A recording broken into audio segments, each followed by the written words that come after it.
നമുക്ക് വീണ്ടും ഈ രാത്രിയിൽ ദൈവത്തിൻ്റെ വചനം പഠിക്കാനായിട്ട് കർത്താവ് നൽകുന്ന നല്ല അനുഭവത്തിനായിട്ട് ഞാൻ കർത്താവിനെ സ്തോത്രം ചെയ്യുന്നു. നമ്മൾ കഴിഞ്ഞ ദിവസങ്ങളിലൊക്കെ ദൈവം നമ്മളെ അറിയുന്നു, നാം ദൈവത്തെ അറിയണം. അറിയേണ്ടത് എങ്ങനെയാണ്, ദൈവം നമ്മളെ അറിയുന്നത് എങ്ങനെയാണ്, ദൈവം അറിയുന്നു എന്നുള്ള തിരിച്ചറിവ് നമുക്കുണ്ടാകണം. ദൈവം നമ്മളെ അറിയുന്നത് സൃഷ്ടി എന്ന നിലയിൽ അവൻ നമ്മളെ അറിയുന്നുണ്ട്. പക്ഷേ ആ അറിവിൻ്റെ ഒരു പൂർണ്ണത പോലെ നമുക്ക് മനസ്സിലാക്കാൻ കഴിയുന്നത് നാം ദൈവത്തിൻ്റെ മക്കളാണ്, ദൈവം പിതാവാണ് എന്നുള്ള തിരിച്ചറിവാണ്. കാര്യം യേശു ദൈവത്തെ അറിഞ്ഞത് പിതാവ് എന്ന നിലയിലാണ്. അതുകൊണ്ട് നമ്മളും ദൈവത്തെ അറിയേണ്ടത് പിതാവ് എന്ന നിലയിലായിരിക്കണം എന്ന് നമ്മൾ പഠിച്ചുകൊണ്ടിരിക്കുകയായിരുന്നു. കഴിഞ്ഞ ദിവസം നമ്മൾ പറഞ്ഞൊരു കാര്യമുണ്ട്. മനുഷ്യനെ ദൈവം സൃഷ്ടിക്കുമ്പോൾ ആദാം ദൈവത്തിൻ്റെ മകൻ എന്ന നിലയിൽ, അഥവാ ആദം മകനും ദൈവം പിതാവുമായിട്ടുള്ള ആ ഒരു ഡീപ്പായിട്ടുള്ള റിലേഷൻ അവർക്കുണ്ടായിരുന്നു. എന്നാൽ പാപം മനുഷ്യനെ പുത്രത്വം നഷ്ടപ്പെട്ടവരാക്കി തീർത്തെങ്കിൽ തിരിച്ച് ആ പുത്രത്വത്തിലേക്ക് നമുക്ക് മടങ്ങിപ്പോകാൻ കഴിയുന്നത് വീണ്ടെടുപ്പിലൂടെ മാത്രമാണ്. അതിനുവേണ്ടിയാണ് ദൈവം കാലസമ്പൂർണതയിൽ തൻ്റെ പുത്രനെ സ്ത്രീയുടെ സന്തതിയായി ഭൂമിയിലേക്ക് അയച്ചത്. നമ്മൾ പുത്രത്വം പ്രാപിക്കേണ്ടതിന് വേണ്ടിയാണ്. അതിന് വേറെ ഒരു മാർഗവും ഇല്ല എന്നുള്ളത് നമുക്ക് മനസ്സിലാക്കുവാനായിട്ട് കഴിയുന്നു. സൃഷ്ടി എന്ന നിലയിൽ ദൈവം നമ്മളെ അറിയുന്നുണ്ട്, സൃഷ്ടി എന്ന നിലയിൽ ദൈവം എല്ലാവരെയും അറിയുന്നുണ്ട്. എന്നാൽ നമ്മളെ പുത്രൻ എന്ന നിലയിൽ, അല്ലെങ്കിൽ മക്കൾ എന്ന നിലയിൽ, ആ പുത്രൻ എന്ന നിലയിൽ അവൻ അറിയുന്നത് വീണ്ടെടുപ്പിലൂടെയാണ്. സൃഷ്ടിയിലൂടെ ആദ്യം അറിഞ്ഞിരുന്നു. സൃഷ്ടി എന്ന നിലയിൽ ദൈവം നമ്മളെ അറിഞ്ഞു, നമ്മൾ ദൈവത്തെ സൃഷ്ടാവ് എന്ന നിലയിൽ അറിഞ്ഞു. പക്ഷേ അറിഞ്ഞിട്ട് പിന്നെ പിരിഞ്ഞിട്ട് വീണ്ടും അറിയുന്നത് വീണ്ടെടുപ്പിലൂടെ മാത്രമാണ്. ആ വീണ്ടെടുപ്പ് നടക്കുന്നില്ലെങ്കിൽ നമ്മളൊന്നുമല്ല. സൃഷ്ടിയാണെന്നുള്ളതൊരു യാഥാർത്ഥ്യമാണ്. പക്ഷേ ആ റിലേഷൻ വ്യക്തിപരമായി നമുക്ക് അനുഭവിക്കാനായിട്ട് കഴിയാത്ത ഒരു സ്റ്റേജുണ്ട്. എന്നാൽ ഇവിടെ നമ്മൾ ദൈവത്തിൻ്റെ മക്കൾ എന്നുള്ള ആ ആത്മബന്ധം, നമ്മൾ ഗലാത്യ ലേഖനം 4-ാം അധ്യായത്തിൽ ആദ്യത്തെ ദിവസം തന്നെ പറഞ്ഞൊരു കാര്യമുണ്ട്. സ്വപുത്രൻ്റെ ആത്മാവിനെ നമുക്ക് നൽകിയിരിക്കുന്നു. അതായത് യേശു ദൈവത്തെ പിതാവെന്ന് എങ്ങനെ മനസ്സിലാക്കിയോ അതേ രീതിയിൽ തന്നെ നമ്മൾ ദൈവത്തെ പിതാവെന്ന് മനസ്സിലാക്കുന്ന, യേശുവും ദൈവവും തമ്മിലുണ്ടായിരുന്ന ബന്ധം എത്ര ദൃഢമാണോ അത്ര ദൃഢമായി തന്നെ നമുക്കും ദൈവവുമായിട്ട് ബന്ധമുണ്ടാകത്തക്ക നിലയിലാണ് വീണ്ടെടുപ്പിലൂടെ നമുക്ക് പുത്രത്വത്തെ നൽകിയത്. റിക്കൺസൈൽ ചെയ്തിരിക്കുകയാണ്. അത് കൈ അങ്ങനെ പിടിച്ചങ്ങ് യോജിപ്പിക്കുകയല്ല, പക്ഷേ ക്രൂശിലൂടെ നമ്മളെ കടത്തിവിട്ട് നീതീകരിക്കപ്പെട്ടവരതിന് ശേഷമാണ്. അതുകൊണ്ടാണ് റോമാലേഖനം 5-ാം അധ്യായത്തിൽ നാം ഇപ്പോൾ നിൽക്കുന്ന ഈ കൃപയിലേക്ക് നമുക്ക് അവൻ മുഖാന്തരം പ്രവേശനവും ലഭിച്ചിരിക്കുന്നു എന്ന് പറഞ്ഞിരിക്കുന്നത്. വിശ്വാസത്താൽ നീതീകരിക്കപ്പെട്ടിട്ട് നമുക്ക് ദൈവത്തോട് സമാധാനമുണ്ട്. അതായത് നീതീകരിക്കപ്പെട്ടാലേ സമാധാനമുള്ളൂ. സമാധാനം എന്ന് ഉദ്ദേശിക്കുന്നത് peace with God, peace of God അല്ല, പീസ് വിത്ത് ഗാഡ്, ദൈവവുമായിട്ട്. നേരത്തെ സമാധാനത്തിലല്ലായിരുന്നു, എന്നാൽ ഇപ്പോൾ പീസ് വിത്ത് ഗാഡ്. അതാണ് ഡിഫറൻസ്. ആ ഡിഫറൻസ് ഉണ്ടാകുന്നത് നീതീകരണത്തിലൂടെ മാത്രമാണ്. നീതീകരണം നടക്കുന്നത് അവൻ്റെ രക്തത്താലാണ്. അവൻ്റെ രക്തത്താൽ നീതീകരിക്കപ്പെട്ട ശേഷം നമ്മൾ അവൻ്റെ രക്തത്തിലൂടെ കുളിച്ച് കയറി വിശുദ്ധരായി, അങ്ങനെയാണ് ദൈവവുമായിട്ട് നമുക്കിപ്പോൾ ആക്സസ് കിട്ടിയിരിക്കുന്നത്. അവനുമായിട്ട് നമുക്ക് ആക്സസ് കിട്ടിയിരിക്കുന്നു. അവൻ മുഖാന്തരം നാം ഇപ്പോൾ നിൽക്കുന്ന കൃപയിലേക്ക് നമുക്ക് പ്രവേശനവും ലഭിച്ചിരിക്കുന്നു. ഈ പ്രവേശനം ലഭിച്ചിരിക്കുന്നത് നീതീകരണത്തിലൂടെ മാത്രമാണ്. അതുകൊണ്ട് ഇപ്പോൾ നമ്മളവനെ അബ്ബാ ഫാദർ എന്ന് വിളിക്കുന്നു. അബ്ബ പിതാവെ എന്ന് നമുക്ക് വിളിക്കാൻ പറ്റുന്നുണ്ട്. കാര്യം യേശുവിനെ വിളിക്കാമായിരുന്നെങ്കിൽ എനിക്കും വിളിക്കാം. കാര്യം യേശുവിൻ്റെ ആത്മാവിനെയാണ് എന്നിലേക്ക് അവൻ പകർന്നു തന്നിരിക്കുന്നത്. അതുകൊണ്ട് എനിക്കിപ്പോൾ വിളിക്കാൻ പറ്റും അബ്ബ ഫാദർ. അങ്ങനെ വിളിക്കണം. ആ ഒരു റിലേഷൻ നമുക്കുണ്ടാകണം. ദൈവാത്മാവ് നടത്തുന്നവനെല്ലാം ദൈവത്തിൻ്റെ മക്കളാകുന്നെന്ന് റോമാലേഖനം 8-ാം അധ്യായത്തിൻ്റെ 14-ാം വാക്യത്തിൽ നമ്മൾ കാണുന്നു. അതുകൊണ്ടാണ് നമുക്ക് അബ്ബ പിതാവെ എന്ന് വിളിക്കുവാനുള്ള ആ പദവി ദൈവം നൽകിയിരിക്കുന്നത്. നേരത്തെ തന്നെ നമ്മൾ ദൈവത്തിൻ്റെ ഇസ്രായേൽ മക്കൾ തന്നെ ദൈവത്തിൻ്റെ ജനം എന്ന നിലയിൽ അവരെ തന്നെ മനസ്സിലാക്കിയിരുന്നു. We are people of God. അവരെക്കുറിച്ച് പറഞ്ഞതാണ് പീപ്പിൾ ഓഫ് ഗാഡ്. എന്നാൽ ഇപ്പോൾ അതിനപ്പുറത്തായിട്ട് കാൺമീൻ, നാം ദൈവമക്കളെന്ന് വിളിക്കപ്പെടുവാൻ പിതാവ് നമുക്ക് എത്ര വലിയ സ്നേഹം നൽകിയിരിക്കുന്നു. അങ്ങനെ തന്നെ നാം ആകുന്നു. യോഹന്നാൻ്റെ ലേഖനം 1 യോഹന്നാൻ 3-ന്റെ 1-ാം വാക്യത്തിൽ നമ്മൾ വായിക്കുന്നതാണ്. നാം ദൈവമക്കളെന്ന് വിളിക്കപ്പെടുവാൻ പിതാവ് എത്ര വലിയ സ്നേഹം നൽകിയിരിക്കുന്നു. എന്താണ് ആ സ്നേഹം? ആ സ്നേഹമാണ് പുത്രനെ നൽകിയത്. What is the love of God? യോഹന്നാൻ്റെ സുവിശേഷം 3-ാം അധ്യായം 16-ാം വാക്യം നമുക്ക് എല്ലാവർക്കും അറിയാം. For God so loved the world he gave his only begotten son so that he whosoever believeth in him shall not perish but will have eternal life. അതാണ് സ്നേഹം. അതാണ് സ്നേഹം. ആ സ്നേഹമാണ് നമ്മളെ ദൈവത്തിൻ്റെ മക്കളാക്കിയിരിക്കുന്നത്. കാൺമീൻ നാം ദൈവമക്കളെന്ന് വിളിക്കപ്പെടുവാൻ പിതാവ് നമുക്ക് എത്ര വലിയ സ്നേഹം നൽകിയിരിക്കുന്നു. നാം ദൈവത്തിൻ്റെ മക്കളാകാനായിട്ട് വലിയൊരു സ്നേഹം നൽകി. എന്താണ്? പുത്രനെ. ഹല്ലേലൂയ. തൻ്റെ ഏകജാതനായ പുത്രനെ നൽകുവാൻ തക്കവണ്ണം അവൻ ലോകത്തെ അത്രയ്ക്ക് സ്നേഹിച്ചു. തന്നിൽ വിശ്വസിക്കുന്ന ആ ഏവനും നശിച്ചു പോകാതെ നിത്യജീവൻ പ്രാപിക്കേണ്ടതിന് തൻ്റെ ഏകജാതനായ പുത്രനെ നൽകുവാൻ അവൻ നമ്മെ അത്രയ്ക്ക് സ്നേഹിച്ചിരിക്കുന്നു. ഒരു പുതിയ ഐഡൻറ്റിറ്റി നമുക്ക് തരികയാണ്. പുതിയ ഐഡൻറ്റിറ്റി. നമുക്കിപ്പോൾ ബോധ്യമുണ്ട് നമ്മൾ ദൈവത്തിൻ്റെ മക്കളാണ് എന്നുള്ള അപൂർണമായ ബോധ്യമുണ്ട്. നാം ദൈവത്തിൻ്റെ മക്കളെന്ന് ആത്മാവ് ദാനം, റോമാലേഖനം 8-16 വാക്യം നമ്മൾ കണ്ടതാണ്. നാം ദൈവത്തിൻ്റെ മക്കളെന്ന് ആത്മാവ് ദാനം ആത്മാവോട് സാക്ഷ്യം പറയുന്നു. ഞാൻ പറഞ്ഞാൽ പട്ടം പറപ്പിക്കുന്ന കുട്ടിയുടെ ഉദാഹരണം നമ്മൾ പറഞ്ഞത് നിങ്ങൾ ഓർക്കുമെന്ന് ഞാൻ ചിന്തിക്കുന്നു. പട്ടം പറപ്പിക്കുന്ന കുട്ടി പട്ടം കാണാൻ കണ്ണിന് മറഞ്ഞു കഴിഞ്ഞാലും അവനറിയാം പട്ടം അവിടെ ഉണ്ടെന്നുള്ളത്, അല്ലേ? എന്ന് പറയുന്നത് പോലെ നമുക്ക് കാണാൻ ഒരു ഭൗതിക യാഥാർത്ഥ്യമായി ദൈവത്തെ കാണാൻ നമുക്ക് കഴിയാത്തപ്പോഴും ആത്മാവിൽ എല്ലാ നിമിഷങ്ങളിലും അവൻ്റെ ആ സാന്നിധ്യത്തെ നമ്മൾ അറിയുന്നു. നമ്മൾ മക്കൾ, റോമാലേഖനം 8-ാം അധ്യായത്തിൽ വീണ്ടും നമ്മൾ വായിക്കുമ്പോൾ 17-ാമത്തെ വാക്യത്തിൽ മക്കൾ എങ്കിലോ അവകാശികളുമാണ്. 18-ാമത്തെ വാക്യത്തിൽ വരുമ്പോൾ അവൻ്റെ തേജസ്സിൻ്റെ കൂട്ടവകാശികളാണ് നമ്മൾ. മക്കളാണെങ്കിൽ അവകാശികൾ, മക്കളാണെങ്കിൽ എന്തുണ്ട്? അവകാശമുണ്ട്. നമ്മൾ മക്കളായതുകൊണ്ടാണ് അവകാശമുള്ളത്, അല്ലെങ്കിൽ നമുക്ക് അവകാശം ഉണ്ടാകുമായിരുന്നില്ല. പക്ഷേ ഇവിടെ പറയുന്ന വാക്ക് കൂട്ടവകാശികൾ. ആരോട് കൂട്ടവകാശികൾ? ക്രിസ്തുവിനോട് കൂട്ടവകാശികൾ. സ്വർഗത്തിൽ യേശുവിന് എന്തൊക്കെയുണ്ടോ അതൊക്കെ നമുക്കും കൂടെ കൂട്ടവകാശമുണ്ട്. എന്തുകൊണ്ടാണ്? We are children of God. അത് മക്കൾക്ക് മാത്രമുള്ളതാണ്. അതിനെക്കുറിച്ചുള്ളൊരു ബോധ്യം. അവൻ്റെ തേജസ്സിൻ്റെ കൂട്ടവകാശികളാണ്. ആ തേജസ്സാണ് നമുക്ക് വേണ്ടി ദൈവം ഒരുക്കിയിരിക്കുന്നതായ കാര്യം എന്നുള്ളത് നമ്മൾ മറക്കരുത്. തേജസ്കരണം വരെ നമ്മളെ കൊണ്ടുപോകുന്ന, ആത്യന്തികമായിട്ട് നമുക്ക് വേണ്ടി ഒരുക്കിയിരിക്കുന്ന തേജസ്, അത് നമ്മളൊന്ന് അറിയാൻ കഴിയണം. നമ്മുടെ ഹൃദയത്തിൽ, നമ്മുടെ മനസ്സിൽ, നമ്മുടെ ആത്മാവിൽ നമ്മളൊന്ന് അറിയണം. നമ്മളെ എന്തിനു വേണ്ടി ദൈവം ഒരുക്കി, എന്തിനു വേണ്ടി പുത്രത്വം നൽകി. ഈ തിരിച്ചറിവ് ഞാൻ ഈ വേദഭാഗങ്ങളെല്ലാം ഓർപ്പിക്കുമ്പോഴും ഓടിച്ചു പറഞ്ഞു പോവുകയാണ്, സമയത്തിൻ്റെ പരിമിതി കൊണ്ട്. പക്ഷേ നിങ്ങൾ ഈ ഭാഗങ്ങൾ നിങ്ങളൊന്ന് ശ്രദ്ധിച്ചു കഴിഞ്ഞാൽ നമുക്ക് റിലേഷൻ ഉണ്ടാകണം, ബന്ധമുണ്ടാകണം, അവനെ തിരിച്ചറിയുന്നൊരു അനുഭവം ഉണ്ടാകണം, മക്കളെന്നുള്ള തിരിച്ചറിവുണ്ടാകണം. അതാണ് അവൻ എന്നെ അറിയുന്നു. ദൈവം അറിയുന്നവർ, എന്നെ ദൈവം അറിയുന്നുണ്ട്. മകൻ എന്ന നിലയിൽ ദൈവം എന്നെ അറിയുന്നുണ്ട്. സൃഷ്ടി എന്ന നിലയിൽ അറിയുന്നുണ്ട്. പക്ഷെ മകൻ എന്ന നിലയിൽ അവൻ എന്നെ അറിയുന്നുണ്ട്. അതുകൊണ്ട് എനിക്കിപ്പോൾ അവകാശമുണ്ട്, ആ ഭവനത്തിൽ അവകാശമുണ്ട്. ധൂർത്തപുത്രൻ മടങ്ങി വന്നതിന് ശേഷം പിന്നെ മുറിയിലോട്ട് കയറാനായിട്ട് അവന് പ്രത്യേകിച്ച് വേറെ അനുവാദമൊന്നും വാങ്ങിക്കേണ്ട കാര്യമില്ല. കാര്യം അവൻ്റെ കയ്യിൽ കിടക്കുന്ന മോതിരം ഒരു കാര്യം ബോധ്യമാക്കുന്നുണ്ട്, അവൻ മകനാണെന്നുള്ളത്. മകനാണ്. ആ കയ്യിൽ ആ മോതിരം കിടക്കുന്നിടത്തോളം കാലം ഒരു ജോലിക്കാരനും അവനോട് എന്താണ് ഒരു രീതിയിലും മോശമായ നിലയിൽ ഇടപെടാൻ കഴിയില്ല. കാര്യം he is the son, he is son. ആ പുത്രത്വം അറിയുക. പിതാവ് അവനെ പുത്രൻ എന്ന നിലയിൽ അറിഞ്ഞു. ഇത് പറയുമ്പോൾ ദൈവം അറിയുന്നവരുമുണ്ട്, ദൈവം അറിയാത്തവരുമുണ്ട്. വേദപുസ്തകത്തിലെ ചില ഭാഗങ്ങളിൽ കർത്താവ് പറയുന്നുണ്ട് ഞാനവരെ അറിയുന്നില്ല എന്ന് പറയുന്നതായ ഒരു സ്റ്റേജ്. 1-2 ഭാഗങ്ങൾ മാത്രമൊന്ന് വായിക്കുകയാണ്, സമയത്തിൻ്റെ പരിമിതി കൊണ്ട് ഞാനത് വിശദമാക്കാനായിട്ട് ഉദ്ദേശിക്കുന്നത്. മത്തായിയുടെ സുവിശേഷം അതിൻ്റെ 25-ാമത്തെ അധ്യായത്തിലേക്ക് നമ്മൾ വരുമ്പോൾ, അതിൻ്റെ 25-ാം അധ്യായം നമ്മൾ സ്വർഗരാജ്യം 1 മുതലുള്ള വാക്യങ്ങൾ, സ്വർഗരാജ്യം മണവാളനെ എതിരേൽപ്പാൻ വിളക്ക് എടുത്തുകൊണ്ട് പുറപ്പെട്ട 10 കന്യകമാരോട് സദൃശമാകും. അവരിൽ 5 പേർ ബുദ്ധിയില്ലാത്തവരും 5 പേർ ബുദ്ധിയുള്ളവരുമായിരുന്നു.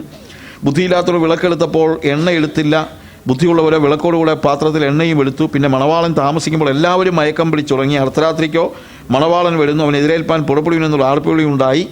അപ്പോൾ കന്യകമാർ എല്ലാവരും എഴുന്നേറ്റ് വിളക്ക് തെളിച്ചു. എന്നാൽ ബുദ്ധിയില്ലാത്തവർ ബുദ്ധിയുള്ളവരോട് ഞങ്ങളുടെ വിളക്ക് കെട്ടുപോകുന്നതുകൊണ്ട് നിങ്ങളുടെ എണ്ണയിൽ കുറെ ഞങ്ങൾക്ക് തരുവീനെന്ന് പറഞ്ഞു. ബുദ്ധിയുള്ളവർ ഞങ്ങൾക്കും നിങ്ങൾക്കും പോരാ എന്ന് വരാതിരിപ്പാൻ നിങ്ങൾ വിൽക്കുന്നവരുടെ അടുക്കൽ പോയി വാങ്ങിക്കൊള്ളുവീനെന്ന് പറഞ്ഞു.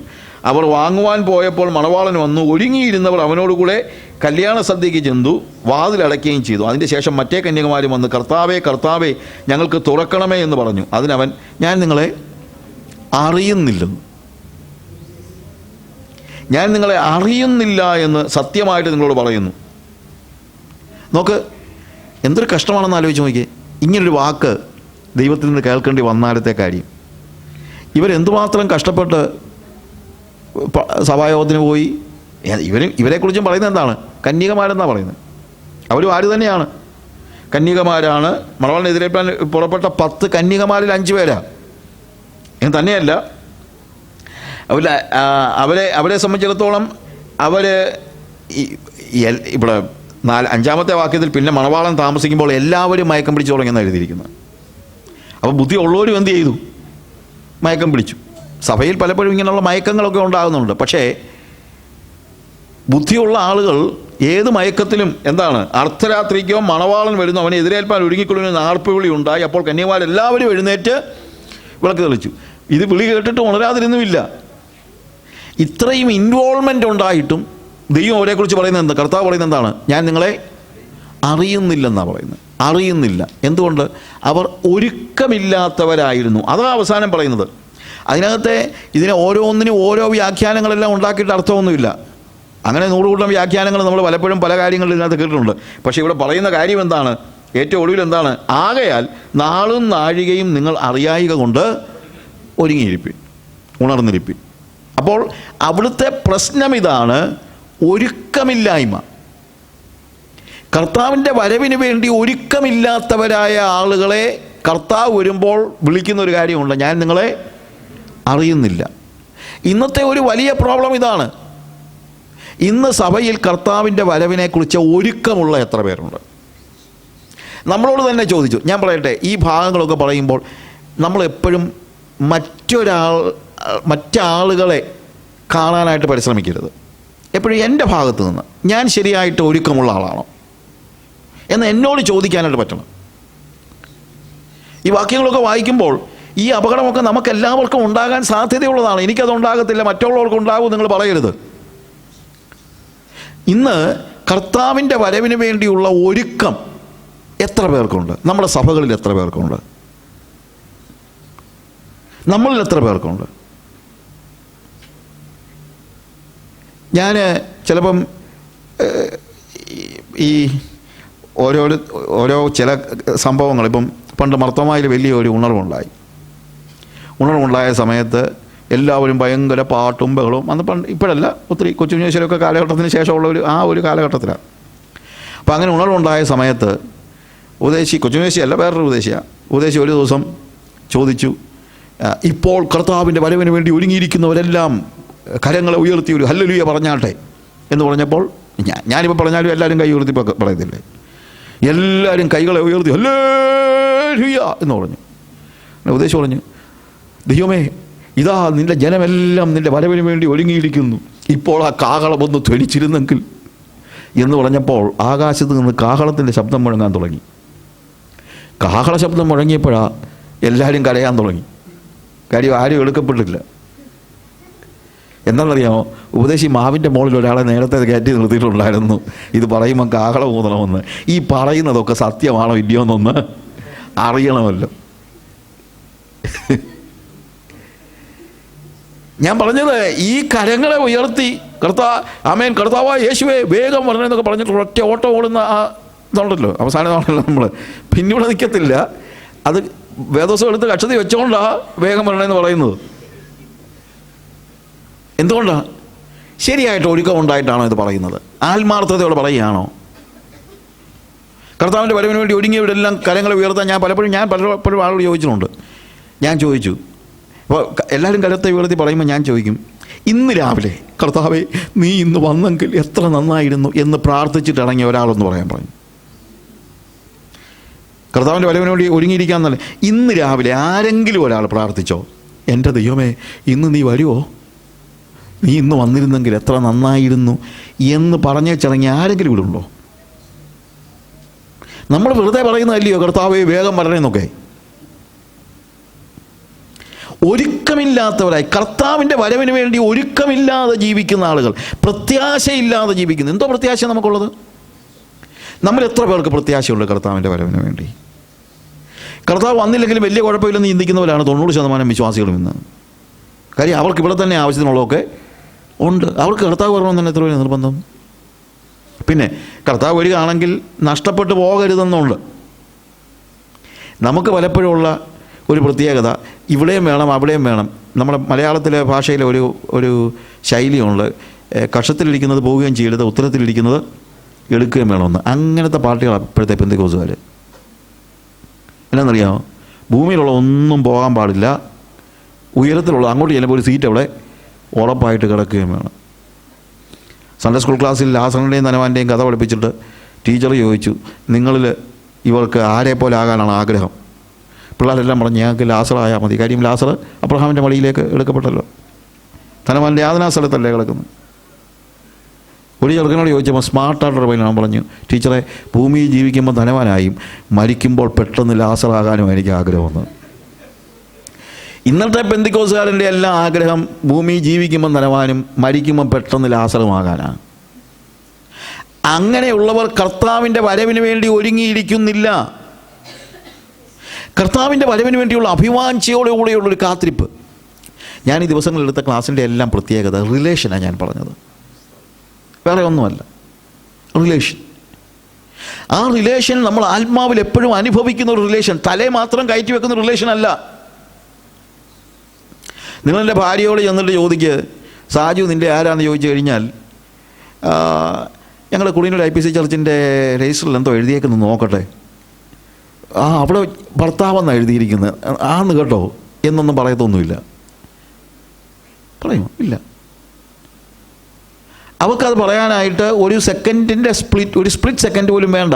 കാര്യം അവളുടെ ബീയിങ്ങിൻ്റെ ഭാഗമാണ് ഞാൻ. എൻ്റെ ഭാര്യയ്ക്ക് ഞാൻ അവളുടെ ബീയിങ്ങിൻ്റെ ഭാഗമാണ്. ഏത് പാതിരാത്രിക്ക് നിങ്ങൾ ഉണക്കത്തിൽ നിന്ന് ഉണർത്തി സാജു ആരാന്ന് ചോദിച്ചാൽ ചിലപ്പം ബാക്കി കേൾക്കുന്നത് കേട്ടോണോ ആരാണെന്ന് എന്ന് പറഞ്ഞു കഴിഞ്ഞാൽ ഞാൻ പറഞ്ഞതെന്ന് വെച്ച് കഴിഞ്ഞാൽ അവളുടെ ബീയിങ്ങിൻ്റെ ഭാഗമാണ്. അവളുടെ ഭർത്താവ് അവളുടെ ബീയിങ്ങിൻ്റെ ഭാഗമാണ്. അതുപോലെ നമ്മളുടെ ബീയിങ്ങിൻ്റെ, നമ്മളുടെ സ്വത്വത്തിൻ്റെ, നമ്മളുടെ ഉണ്മയുടെ ഭാഗമാണോ യേശു? അതോ ഒന്ന് ആലോചിക്കേണ്ടി വരുന്നെങ്കിൽ നമ്മുടെ റിലേഷൻ മോശമാണ്. ഒരു സ്പ്ലിറ്റ് സെക്കൻഡ് നമുക്ക് ആലോചിക്കേണ്ടി വരുന്നെങ്കിൽ നമ്മളുടെ റിലേഷൻ മോശമാണ്.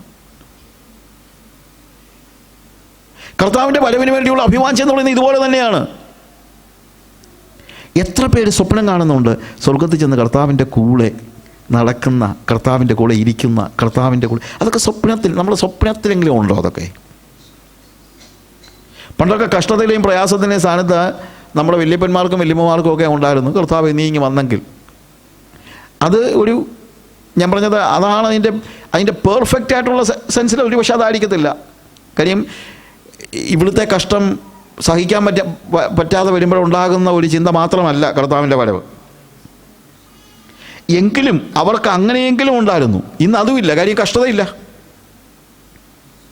ഇന്നിപ്പോൾ നമുക്ക് കർത്താവിൻ്റെ വരവെന്ന് പറയുന്നത് ഈ നാളും നാഴികയും അറിയായികയാൽ ഒരുങ്ങിയിരിപ്പിൻ എന്ന് പറയുന്നത് ഇവിടെ കറക്റ്റാണ്. കാര്യം എന്ന് വെച്ച് കഴിഞ്ഞാൽ നേരത്തെ കർത്താവിൻ്റെ വരവിന് വേണ്ടിയുള്ള ഒരു അഭിവാഞ്ച എല്ലാവരുടെയും ഹൃദയത്തിൽ ഒരു പക്ഷേ കഷ്ടതയുടെയും പ്രയാസത്തിൻ്റെയും സമയത്തെങ്കിലും ഉണ്ടായിരുന്നു.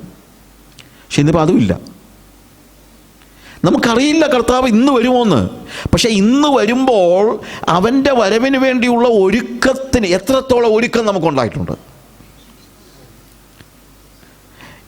വൈകുന്നേരങ്ങളിൽ ചെന്നിരിക്കുമ്പോൾ നിങ്ങൾ കർത്താവിനോട് ചോദിക്കുന്നുണ്ടോ, കർത്താവേ നിൻ്റെ വരവിൽ ഇന്ന് രാത്രി സംഭവിക്കുകയാണെങ്കിൽ നിൻ്റെ വരവിൽ എടുക്കപ്പെടാതിരിക്കത്തക്ക നിലയിൽ എന്തെങ്കിലും ഒരു പാളിച്ച എൻ്റെ ജീവിതത്തിലുണ്ടോ കർത്താവേ? ഉണ്ടെങ്കിൽ എന്നെ അത് കാണിച്ചു തരണേ എന്ന് പറഞ്ഞ് ദൈവസന്നിധിയിൽ ശോധന ചെയ്ത് പ്രാർത്ഥിച്ചിട്ടാണോ നമ്മളൊക്കെ കിടക്കുന്നത്? രാവിലെ എഴുന്നേൽക്കുമ്പോൾ കർത്താവേ ഇന്ന് നിൻ്റെ വരവ് സംഭവിക്കുമോ? എനിക്കറിയില്ല. കാര്യം നാളും നാഴികയും അറിയില്ലല്ലോ. അതുകൊണ്ട് ഓരോ വൈകുന്നേരങ്ങളിലും സ്വയം ശോധന ചെയ്യാനും ഓരോ രാവിലെ നേരങ്ങളിലും സ്വയം സമർപ്പിക്കാനും കഴിയുന്നത്ര ആഴത്തിൽ കർത്താവിൻ്റെ വരവിനെക്കുറിച്ചുള്ള പ്രത്യാശയും പ്രതീക്ഷയും നിറഞ്ഞു നിൽക്കുന്ന ഒരു ഹൃദയം നമുക്ക് അനിവാര്യമാണ്. അതില്ലെങ്കിൽ ഈ പറയുന്ന വാക്ക് നിങ്ങളോടും കർത്താവ് നാളെ പറയും, ഞാൻ നിങ്ങളെ ഒരു നാളും അറിഞ്ഞിട്ടില്ല. അതുകൊണ്ട് ദൈവം അറിഞ്ഞിട്ടില്ല, അറിയില്ല, ദൈവം അറിയാത്തവരുടെ ഗ്രൂപ്പിൽ നിങ്ങൾ പെട്ടുപോകരുത് പ്രിയമുള്ളവരെ. We need to see that we are totally and completely looking forward the coming of the Jesus Christ. അതാണ് കർത്താവിൻ്റെ ഒന്നാമത്തെ വരവായിരുന്നു, ഒന്നാമത്തെ വരവാണ്, കർത്താവിൻ്റെ ഒന്നാമത്തെ വരവാണ് നമ്മെ വീണ്ടെടുത്തതെങ്കിൽ, അല്ലെങ്കിൽ നമ്മളെ വീണ്ടെടുപ്പിൻ്റെ നമ്മുടെ വിശ്വാസത്തിൻ്റെ അടിസ്ഥാനം, നമ്മുടെ വിശ്വാസത്തിൻ്റെ അടിസ്ഥാനം എന്ന് പറയുന്നത് കർത്താവിൻ്റെ ഒന്നാമത്തെ വരവാണ്. അതാണ് നമ്മുടെ ഫെയ്ത്തിൻ്റെ അടിസ്ഥാനം എന്ന് പറയുന്നത്. യേശു ക്രിസ്തു ഭൂമിയിലേക്ക് വന്ന് ജീവിച്ച് മരിച്ച് ഉയിർത്തെഴുന്നേറ്റ് എൻ്റെ പാപങ്ങളുടെ പരിഹാരത്തിനായി മരിച്ച് ഉയിർത്തെഴുന്നേറ്റ ആ യേശു ക്രിസ്തുവിലുള്ള എൻ്റെ വിശ്വാസത്തിൻ്റെ അടിസ്ഥാനം കർത്താവിൻ്റെ ഒന്നാമത്തെ വരവാണെങ്കിൽ, എൻ്റെ പ്രത്യാശയുടെ അടിസ്ഥാനം കർത്താവിൻ്റെ രണ്ടാമത്തെ വരവാണ്. എൻ്റെ പ്രത്യാശയുടെ അടിസ്ഥാനം കർത്താവിൻ്റെ രണ്ടാമത്തെ വരവ് മാത്രമായിരിക്കണം. ഇന്ന് എന്തുകൊണ്ട് നമുക്ക് കർത്താവിൻ്റെ രണ്ടാമത്തെ വരവ് പ്രത്യാശയുടെ അടിസ്ഥാനമാകുന്നില്ലെന്ന് ചോദിച്ചാൽ, വേറെ പല പ്രത്യാശയും നമുക്കുണ്ട്. നമ്മളത് മാത്രമല്ല, we have A lot of things. നമുക്ക് പല കാര്യങ്ങൾ, ഭൂമിയിലെ പല കാര്യങ്ങൾ, അതിലെല്ലാം നമുക്ക് പ്രത്യാശയുണ്ട്. അതുകൊണ്ട് യഥാർത്ഥത്തിൽ നാളും നാഴികയും അറിയാത്തതുകൊണ്ട് ഒരുങ്ങിയിരിക്കുന്ന, ഓരോ നിമിഷങ്ങളിലും അവൻ്റെ വരവിന് വേണ്ടി ഒരുങ്ങിയിരിക്കുന്ന ഒരു ആത്മീയ അനുഭവം നമുക്കില്ലെങ്കിൽ, നാളെ കർത്താവ് നമ്മളെ വിളിച്ചിട്ടും പറയുന്ന കാര്യമുണ്ട്, എനിക്ക് തന്നെ അറിയത്തില്ല, കർത്താവെ ഞങ്ങൾക്ക് തുറന്നു തരണമെന്ന് പറഞ്ഞു കഴിഞ്ഞാൽ അവിടെ കിടന്ന് വെറുതെ അലമുറയിലാവുന്നുള്ളതേ ഉള്ളൂ, അങ്ങോട്ട് പോകത്തില്ല. കർത്താവിൻ്റെ വരവിന് വേണ്ടി കാത്തിരുന്ന കന്യകമാരിൽ 5 പേര് പോയില്ലെങ്കിൽ, മണവാളനെ നോക്കിയിരുന്ന 10 പേരിൽ 5 പേര് പോയില്ലെങ്കിൽ, കാഷ്വലായിട്ട് ജീവിച്ച് മാനുഷികമായി വല്ലപ്പോഴും അല്ലെങ്കിൽ വെള്ളിയാഴ്ച സഭായോഗത്തിന് വന്നതുകൊണ്ട് മാത്രം, അല്ലെങ്കിൽ ഇവിടെ വന്നൊരു പാട്ട് പാടിയതുകൊണ്ടോ കൈയടിച്ചതുകൊണ്ടോ മാത്രം അങ്ങ് പോകാൻ പറ്റുമെന്ന് ചിന്തിക്കുന്നത് വിഡ്ഢിത്തമല്ലേ? നമ്മുടെ ജീവിതത്തിൽ അവൻ്റെ വരവിന് വേണ്ടിയുള്ള പ്രത്യാശയോടുകൂടെ എല്ലായ്പ്പോഴും കാത്തിരിക്കുന്നതായ ഒരു സ്റ്റേജ്. നമ്മുടെ ജീവിതത്തിൻ്റെ പാളിച്ചകൾ ഒരു വലിയ പ്രോബ്ലമാണ്. ഇനി നമ്മൾ അടുത്തതായിട്ട് മത്തായിയുടെ സുവിശേഷം തന്നെ അതിൻ്റെ 7-ാമത്തെ അധ്യായത്തിൽ നമുക്കെല്ലാം അറിയാമല്ലോ, ഇതേപോലെ തന്നെ അറിയുന്നില്ല, അതിൻ്റെ 21 മുതലുള്ള വാക്യങ്ങൾ വായിക്കുമ്പോൾ അവിടെ കാണുന്നത്, ആകയാൽ എന്നോട് കർത്താവേ കർത്താവേ എന്ന് പറയുന്നവൻ ഏവനുമല്ല, സ്വർഗസ്ഥനായ എൻ്റെ പിതാവിൻ്റെ ഇഷ്ടം ചെയ്യുന്നതിനത്രേ സ്വർഗരാജ്യത്തിൽ കടക്കുന്നത്. കർത്താവേ കർത്താവേ ഞങ്ങൾ നിൻ്റെ നാമത്തിൽ പ്രവചിക്കുകയും നിൻ്റെ നാമത്തിൽ ഭൂതങ്ങളെ പുറത്താക്കുകയും നിൻ്റെ നാമത്തിൽ വീര്യപ്രവർത്തികൾ പ്രവർത്തിക്കുകയും ചെയ്തില്ലയോ എന്ന് അന്ന് പലരും ആ നാളുകൾ എന്നോട് പറയും. അന്ന് ഞാൻ അവരോട്, ഞാൻ ഒരു നാൾ നിങ്ങളെ അറിഞ്ഞിട്ടില്ല, അധർമ്മം പ്രവർത്തിക്കുന്നവരെ എന്നെ വിട്ടുപോകുവിൻ എന്ന് തീർത്തു പറയും. ചിലരുടെയൊക്കെ ചിന്തയുണ്ട്, അന്യഭാഷ പറഞ്ഞു കഴിഞ്ഞാൽ അങ്ങ് സ്വർഗത്തിൽ പോയിക്കൊള്ളുമെന്ന്. നമുക്കൊക്കെ ഉള്ളൊരു വലിയൊരു തെറ്റിദ്ധാരണ. അന്യഭാഷ പറയണം, ഞാൻ എല്ലാ ദിവസവും അന്യഭാഷ പറയുന്ന ആളാണ് കേട്ടോ. 40 വർഷത്തിൽ കൂടുതലായിട്ട് എല്ലാ ദിവസവും അന്യഭാഷയിൽ സംസാരിക്കുന്ന ആളാണ് ഞാൻ. അതുകൊണ്ട് അന്യഭാഷയെ എതിർത്ത് പറയുകയല്ല. പക്ഷേ വേറെ കാര്യമുണ്ട്, അന്യഭാഷയെ സംസാരിക്കുന്നു എന്ന് പറഞ്ഞതുകൊണ്ട് മാത്രം ആരും സ്വർഗത്തിൽ പോകത്തില്ല. ഇവിടെ ഇവിടെ പറയുന്ന ആളുകൾ എങ്ങനെയുള്ളവരായിരുന്നു? നിൻ്റെ നാമത്തിൽ ഞങ്ങൾ പ്രവചിക്കുകയും നിൻ്റെ നാമത്തിൽ ഭൂതങ്ങളെ പുറത്താക്കുകയും നിൻ്റെ നാമത്തിൽ വീര്യപ്രവർത്തികൾ പ്രവർത്തിക്കുകയും ചെയ്തില്ലയോ? അവനെ അങ്ങോട്ട് കയറ്റിയില്ല, പിന്നെ അതിൻ്റെ അന്യഭാഷ കൊണ്ട് അങ്ങോട്ട് എന്നാ കയറ്റുന്നത്? നമ്മളെ ശുശ്രൂഷകൾ പോലും അങ്ങോട്ട് എടുക്കപ്പെടുന്നതിൻ്റെ തെളിവല്ല. പ്രവചിക്കുന്നവൻ, വീര്യപ്രവർത്തികൾ പ്രവർത്തിക്കുന്നവൻ, ഭൂതങ്ങളെ പുറത്താക്കുന്നവൻ എന്തുകൊണ്ട് പോയില്ല? പ്രവചിക്കുന്നത് കൊണ്ടല്ല പോകാഞ്ഞത്. പ്രവചിക്കുന്നത് തെറ്റല്ല, ഭൂതങ്ങളെ പുറത്താക്കുന്നതും തെറ്റല്ല, വീര്യപ്രവർത്തികൾ പ്രവർത്തിക്കുന്നതും തെറ്റല്ല. എന്തുകൊണ്ട് പോയില്ല? താഴെ പറഞ്ഞിട്ടുണ്ട്, അധർമ്മം പ്രവർത്തിക്കുന്നവർ. കാര്യം ഇത് രണ്ടും കൂടെ ഒരുമിച്ച് കൊണ്ടുപോകാൻ നോക്കിയവർ. ഇന്നത്തെ പലപ്പോഴും ഉണ്ടാകുന്ന വലിയ പ്രശ്നം ഇതാണ്, ഇതിനെ രണ്ടിനെയും കൂടെ ഒരുമിച്ച് കൊണ്ടുപോകാനായിട്ട് പരിശ്രമിക്കുന്നു, നടക്കത്തില്ല. ഈ ടെലിവിഷൻ പ്രീച്ചേഴ്സൊക്കെ നിങ്ങൾ കാണുകയും കേൾക്കുകയും ചെയ്യുന്ന വലിയ വീര്യപ്രവൃത്തികളൊക്കെ പറയുന്ന പാർട്ടികളുടെ ലൈഫ്, കുടുംബജീവിതം ഒന്ന് ആലോചിച്ച് നോക്കിയേ. എത്രയോ എണ്ണത്തിൻ്റെ കുടുംബജീവിതം തകർന്നിട്ട് പിന്നെയും വന്ന് വീര്യപ്രവൃത്തിയും ഭാര്യയോടല്ല ജീവിക്കുന്നത്. പക്ഷേ ഇവിടെ എന്തോ നടക്കുന്നുണ്ട്, പ്രവചനം നടക്കുന്നുണ്ട്. അച്ചട്ട ബ്രദറെ, പച്ചലയും കത്രിയും പോലെ അച്ചട്ട. ആവർത്തന പുസ്തകം 13-ാം അധ്യായം നിങ്ങളൊന്ന് പോയി വായിച്ചു നോക്കണം. അവിടെ പറഞ്ഞിരിക്കുന്നത്, നിങ്ങളുടെ ഇടയിൽ നിന്നൊരു സ്വപ്നക്കാരനോ പ്രവാചകനോ എഴുന്നേറ്റ് അവനൊരു കാര്യം പറഞ്ഞിട്ട് അത് നടക്കുകയും ചെയ്താൽ, നടന്നില്ലെങ്കിലല്ല, എന്നിട്ട് അവൻ നിങ്ങളെ അന്യദൈവങ്ങളെ സേവിക്കേണ്ടതിനെ പ്രലോഭിപ്പിച്ചാൽ അവൻ്റെ വാക്ക് നിങ്ങൾ വിശ്വസിക്കരുതെന്ന് തന്നെയല്ല, അവനെ നിങ്ങളുടെ ജനങ്ങളുടെ ഇടയിൽ നിന്ന് ഛേദിച്ച് കളയണമെന്ന് പറഞ്ഞിരിക്കുന്നത്. ജനങ്ങളുടെ ഇടയിൽ നിന്ന് ഛേദിച്ച് കളയണമെന്ന് പറഞ്ഞാൽ ഇന്ന് നമുക്ക് കൊല്ലാനും പിടിക്കാനൊന്നും പറ്റില്ല. പക്ഷേ അവനെ സഭയെ കയറ്റരുത് എന്താണെങ്കിലും. യഥാർത്ഥ ദൈവത്തിൻ്റെ ആരാധനയിലേക്ക്, യഥാർത്ഥ ദൈവത്തെ വേദപുസ്തകത്തിലെ യേശുവിനെ അല്ലാതെ മറ്റൊരു യേശുവിനെ പരിചയപ്പെടുത്തുന്നവൻ എത്ര അത്ഭുതം പ്രവർത്തിച്ചാലും അവനെ സഭയെ കയറ്റരുത്. സഭയിലും കയറ്റരുത്, നിങ്ങളുടെ വീട്ടിലും കയറ്റരുത്, ടെലിവിഷനിലും കയറ്റരുത്.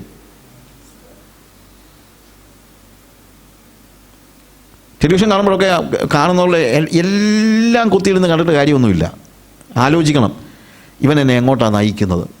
വേദപുസ്തകത്തിലെ യേശുവിനെക്കുറിച്ചാണോ പറയുന്നത്, അതോ അവൻ മെനഞ്ഞെടുത്തതായ ഒരു യേശുവിനെയാണോ? അത്ഭുതം നടക്കുമായിരിക്കും. അത്ഭുതം എവിടെയും നടക്കും. ആവർത്തന പുസ്തകം 13 പോയി വായിച്ചോളാം, വീട്ടിൽ പോയി വായിക്കണം. ഇതൊക്കെ സമയമില്ലാത്തതുകൊണ്ടാണ്.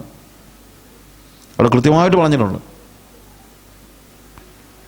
അവൻ പ്രവചിക്കുന്നത് നടന്നില്ലെങ്കിലല്ല, ഒരു യഥാർത്ഥ പ്രവാചകനെ തിരിച്ചറിയുന്നത് പ്രവചിച്ചത് നടക്കുന്നത് കൊണ്ട് മാത്രമല്ല. യഥാർത്ഥ പ്രവാചകൻ പ്രവചിച്ചാൽ നടക്കും, അത് വേറെ കാര്യം. പക്ഷേ അതുകൊണ്ട് മാത്രമല്ല, അവൻ്റെ ക്യാരക്ടറാണ്. വൃക്ഷത്തെ അതിൻ്റെ ഫലം കൊണ്ട് തിരിച്ചറിയാൻ കഴിയും. ആ വീര്യപ്രവൃത്തികൾ ചെയ്യുകയും പ്രവചിക്കുകയും ഭൂതങ്ങളെ പുറത്താക്കുകയും ചെയ്തവരോട് കർത്താവ് പറയുന്നത്, ഞാൻ നിങ്ങളെ ഒരു നാളും അറിഞ്ഞിട്ടില്ലെന്ന്, അറിയുന്നില്ല. I don't know. എന്തുകൊണ്ട്?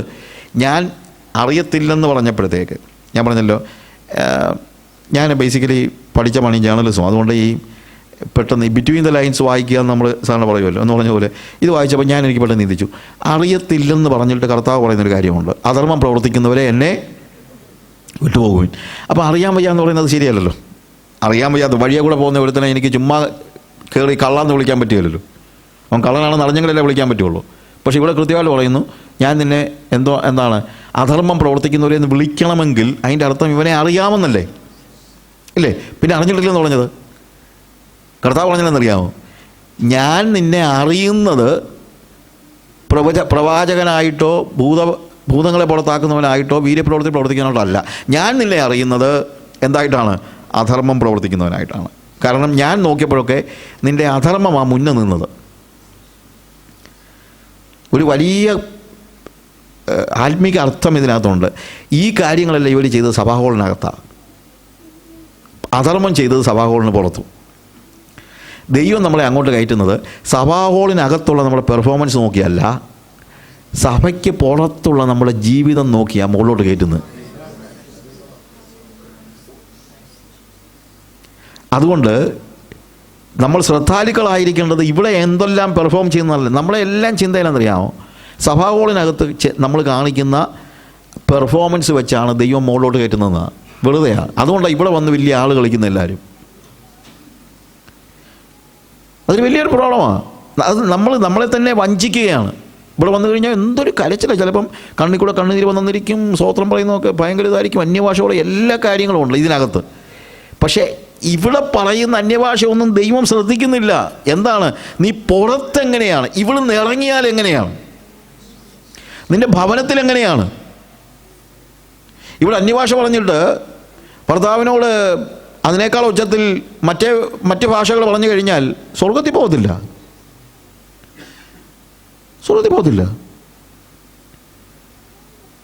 നമ്മുടെ ജീവിതത്തിൽ ഇവിടെ കാണിക്കുന്ന ഇവിടെ പാട്ട് പാടി, ഞാൻ ആഫ്രിക്കയിൽ പലപ്പോഴും പറഞ്ഞു, you are singing inside and sinning outside, you are going to hell. ഇവിടെ പാട്ട് പാടുന്നു, പുറത്ത് പാപം ചെയ്യുന്നു, നരകത്തിലേ പോകത്തുള്ളൂ. ഇവിടെ പാട്ട് പാടിയതൊന്നും ദൈവം കണക്കാക്കുന്നില്ല, ഇവിടെ പ്രാർത്ഥിച്ചതൊന്നും ദൈവം കണക്കാക്കുന്നില്ല. ദൈവം നോക്കുന്നത് ഇവിടുന്ന് ഇറങ്ങിയപ്പോൾ എങ്ങനെയാണ് ജീവിച്ചത്. ഭാര്യയുമായിട്ട് വഴക്കുണ്ടാക്കി വെച്ച് ഇവിടെ വന്നിരുന്ന് കൈ കൊട്ടിയാൽ എന്താ കാര്യം? കുടുംബജീവിതം ശരിയാക്കാതെ ഇവിടെ വന്നിരുന്ന് എന്തെല്ലാം കാണിച്ചിട്ട് എന്താ അർത്ഥം? അയൽവക്കക്കാരനുമായ സഹോദരനും നമ്മൾ മിണ്ടാതെ, വർത്തമാനം പറയാതെ, സ്നേഹിക്കാതെ ഇവിടെ വന്ന് എന്തെല്ലാം കാണിച്ചിട്ട് ഒരർത്ഥവുമില്ല. നാളുകളായിട്ട് കൂട്ടു സഹോദരിയുമായിട്ട് മിണ്ടാതെ ഇവിടെ വന്നിരുന്നത് എന്ത് കാണിക്കാനാ? ആദ്യം അത് ശരിയാക്ക്. നീ വഴിപാട് കൊണ്ടുവരുമ്പോൾ നിൻ്റെ സഹോദരനോട് നിനക്ക് എന്തെങ്കിലും ഉണ്ടെങ്കിൽ, നിൻ്റെ സഹോദരന് നിന്നോട് എന്തെങ്കിലും ഉണ്ടെന്ന് തോന്നിയാൽ, നിനക്ക് നിൻ്റെ സഹോദരനോട് എന്തെങ്കിലും ഉണ്ടെങ്കിലല്ല, നിൻ്റെ സഹോദരന് നിന്നോട് എന്തെങ്കിലും ഉണ്ടെന്ന് തോന്നിയാൽ നീ വഴിപാടോടെ വെച്ചിട്ട് പോയാൽ മതി. എന്ന് ഇപ്പോഴേ ചെയ്യണ്ട, ആരാധനയൊക്കെ പിന്നെ മതി. ആദ്യം പോയി മറ്റേ കാര്യം ശരിയാക്ക്. ജീവിതം ശരിയാക്കണം. ഇല്ലെങ്കിൽ എന്താ കേൾക്കാൻ പോകുന്നത്? ഞാൻ നിങ്ങളെ ഒരു നാളും അറിയുന്നില്ല. ദൈവം അറിയാത്തവർ. മർക്കോസിൻ്റെ സുവിശേഷം 8-ാം അധ്യായം 38-ാം വാക്യം വായിക്കുമ്പോൾ, മർക്കോസിൻ്റെ സുവിശേഷം അതിൻ്റെ 8-ാം അധ്യായം 38-ാമത്തെ വാക്യത്തിൽ, വ്യഭിചാരവും പാപമുള്ള ഈ തലമുറയിൽ ആരെങ്കിലും എന്നെയും എൻ്റെ വചനങ്ങളെയും കുറിച്ച് നാണിച്ചാൽ അവനെക്കുറിച്ച് മനുഷ്യപുത്രന് തൻ്റെ പിതാവിൻ്റെ തേജസ്സിൽ വിശുദ്ധ ദൂതന്മാരുമായി വരുമ്പോൾ നാണിക്കും. യേശുവിനെ സാക്ഷിക്കുവാൻ മനസ്സില്ലാത്തവരായ വിശ്വാസികൾ ഇന്നത്തെ വിശ്വാസികളുടെ മറ്റൊരു പ്രത്യേകതയാണ്. ഇന്ന് നമ്മൾ ചിന്തിക്കുന്നത് ആരാണ് വിശ്വാസി എന്ന് ചോദിച്ചാൽ കൃത്യമായിട്ട് സഭായോഗത്തിന് വരികയും സ്വോത്രാഴ്ച ഇടുകയും ചെയ്യുന്നവരാണ് വിശ്വാസികൾ. നമ്മുടെ ചിന്ത ദശാംശം കൊടുക്കുകയും കൂട്ടിക്കും. ദശാംശമൊന്നും ഇപ്പോൾ ആരും കൊടുക്കത്തൊന്നുമില്ല. അതുപോലെ അതിനെക്കുറിച്ചൊന്നും പറയാനല്ല ഞാൻ വന്നത്. പിന്നെ നിൻ്റെ ദശാംശം ഇല്ലെങ്കിലും ദൈവത്തിന് ജീവിക്കാൻ പറ്റും. നിൻ്റെ ദശാംശം കൊണ്ടൊന്നുമല്ല ദൈവം ജീവിക്കുന്നത്. അതിൻ്റെ പേരിൽ ആരും അഭിമാനിക്കുകയോ അഹങ്കരിക്കുകയോ വേണ്ട. വടക്കേ ഇന്ത്യയിലെ സുവിശേഷ വേലയ്ക്ക് വേണ്ടി കുറച്ച് പൈസ കൊടുത്താലും ദൈവത്തെ കളിപ്പിക്കാൻ പറ്റത്തില്ല. ആഫ്രിക്കയ്ക്ക് തന്നാലും നിങ്ങളാരും കൊണ്ട് തരുക, ആഫ്രിക്കയ്ക്ക് തന്നാലും അതുകൊണ്ടൊന്നും ദൈവത്തെ നിങ്ങൾക്ക് പ്രസാദിപ്പിക്കാൻ പറ്റുകയില്ല. അതുകൊണ്ടൊന്നും. പിന്നെ ഉപദേശി, നിൻ്റെ കയ്യിലുള്ള ഏറ്റവും വലിയ നോട്ട് ഈ പാത്രത്തിലുള്ള നിനക്ക് 100 മടങ്ങ് പ്രതിഫലം കർത്താവ് തരുമെന്നൊക്കെ പറയുന്നത് കേട്ടോണ്ട് അത് ഉപദേശി ദ്രവ്യാഗ്രഹിയായതുകൊണ്ട് പറയുന്നതാണ്. അല്ലെങ്കിൽ തന്നെ അതൊരു ബിസിനസ് അല്ലേ? എന്ത് ഞാനപ്പോൾ ഇടുന്നത് എന്തിനാ? 100 മടങ്ങ് മടക്കി കിട്ടാൻ. മുച്ചിട്ട് കളിക്കാരൻ പോലും പറയുന്നത് വെയ് രാജാ വെയ് 1 വെച്ചാൽ 2 കിട്ടുമെന്ന്. ഇത് പറയുന്നത് 1 വെച്ചാൽ 100 കിട്ടുമെന്നാണ്. ദൈവമല്ല മുച്ചിട്ട് കളിക്കാരനാണോ? അല്ല, സന്തോഷത്തോടെ കൊടുക്കുന്നവനെയാണ് കർത്താവ് സ്നേഹിക്കുന്നത്, അല്ലാതെ ലാഭേച്ഛയോടെ കൊടുക്കുന്നവനെ അല്ല. ലാഭേച്ഛയോടെ കൊടുക്കും. സന്തോഷത്തോടെ കൊടുക്കുന്നവൻ വാരി വലിച്ചു കൊടുക്കും. അവനെ സംബന്ധിച്ചുള്ള അവന് കൊടുക്കുക അല്ല. നമ്മൾ ദൈവത്തിന് കൊടുക്കുമ്പോൾ, നമ്മൾ സാധാരണ ഒരാൾക്ക് ഒരു കാര്യം 1 രൂപ കൊടുക്കുക അല്ലെങ്കിൽ എന്തെങ്കിലും കൊടുക്കുമ്പോഴത്തേക്ക് നമ്മുടെ കൈ മുകളിലും വാങ്ങിക്കുന്നവൻ്റെ കൈ താഴെയുമാണ്, ഇല്ലേ? പക്ഷേ ദൈവത്തിന് കൊടുക്കുന്ന അങ്ങനല്ല. മോളിൽ നിന്ന് താഴോട്ടിടുകയല്ല. സ്വത്രാഴ്ച ഇടുമ്പോൾ മോളിൽ നിന്ന് താഴോട്ടിടുക എന്നുള്ളത് ഞാൻ ഉദ്ദേശിക്കുന്നത്. അവൻ്റെ മനോഭാവം എന്താണ്? കൊടുക്കുന്നവൻ്റെ മനോഭാവം ഞാൻ മുകളിലും വാങ്ങിക്കുന്നവൻ താഴെയെന്നോ, അങ്ങനെയുള്ള മനോഭാവമാണ് പലർക്കും ഇവിടെ. പക്ഷേ കൊടുക്കേണ്ടത് എങ്ങനെയാണ്? അർപ്പിക്കുകയാണ്. ദൈവത്തിന് കൊടുക്കുന്നത് വാരി എടുത്ത് മുകളിലോട്ട് വെച്ചിട്ട് പറയുകയാണ്, കർത്താവ് ഇതാ എൻ്റെ കയ്യിലുള്ളത് മുഴുവൻ, നിനക്കിഷ്ടമുള്ളത് നിനക്കെടുക്കാം. ദൈവത്തിൻ്റെ കൈ മുകളിലാണ്, അന്നേരം എൻ്റെ കൈ താഴെയാണ്. കൊടുക്കുമ്പോൾ എപ്പോഴും എൻ്റെ കൈ താഴെയായിരിക്കണം. അല്ലെങ്കിൽ അത് ദൈവത്തിന് കൊടുക്കുക അല്ല. ദൈവത്തിന് കൊടുത്തെന്ന് നമുക്ക് തോന്നുന്നെന്നുള്ളതേ ഉള്ളൂ. ദൈവം എടുത്തിട്ടൊന്നുമില്ല. ദൈവം കൈ നീട്ടി ഒരാളുടെയും മുമ്പിൽ നിൽക്കത്തില്ല. ഒരു വിശ്വാസിയുടെയും മുമ്പിൽ കൈ നീട്ടി നിൽക്കുന്നവനല്ല കർത്താവ്. എന്താണ്? നീ ദൈവത്തിന് അർപ്പിക്കുമ്പോൾ അവന് മനസ്സ് തോന്നിയാൽ അവൻ എടുക്കുന്നെന്നുള്ളതേ ഉള്ളൂ. ആ ഒരു മനോഭാവത്തോടു കൂടെ വേണം കൊടുക്കുന്നത്. അല്ലാതെ ഞാൻ ദശാംശം കൊടുക്കുന്നു എന്ന് പറഞ്ഞ് 4 പേരോട് പറയാൻ വേണ്ടി ദശാംശം കൊടുക്കുന്നതോ അതുകൊണ്ടൊന്നും ദൈവത്തിന് ഇതൊന്നും വേണ്ട. You understand what I say? ഞാൻ പറയുന്നതിൻ്റെ അർത്ഥം നിങ്ങൾ അതിൻ്റെ ആഴത്തിൽ ഗ്രഹിക്കണം. അതുകൊണ്ട് നിങ്ങൾക്ക് ദൈവത്തെ കളിപ്പിക്കാൻ പറ്റില്ല. ഇന്നത്തെ ഒരു വലിയ പ്രശ്നം ഇതാണ്. ഈ വക കാര്യങ്ങൾ കൊണ്ട് നിങ്ങളുടെ ക്രിസ്ത്യൻ ഡ്യൂട്ടി തീർന്നെന്നാണ് നിങ്ങളുടെ ചിന്ത. പക്ഷെ കർത്താവ് പറയുന്നു, ക്രിസ്ത്യൻ ഡ്യൂട്ടി എന്ന് പറയുന്നത് സാക്ഷ്യമാണ്. വ്യഭിചാരവും പാപവും ഉള്ള ഈ തലമുറയിൽ ആരെങ്കിലും എന്നെയും എൻ്റെ വചനങ്ങളെയും കുറിച്ച് നാണിച്ചാൽ അവനെക്കുറിച്ച് മനുഷ്യപുത്രനും തൻ്റെ പിതാവിൻ്റെ തേജസ്സിൽ വിശുദ്ധ ദൂതന്മാരുമായി വരുമ്പോൾ നാണിക്കും. നോക്കുക, ഒരു വിശ്വാസിയാണോ അവൻ സാക്ഷിക്കുന്നവനായിരിക്കണം. ആരും ഒരു സ്വോത്രവും ഒന്നും പറയത്തില്ല.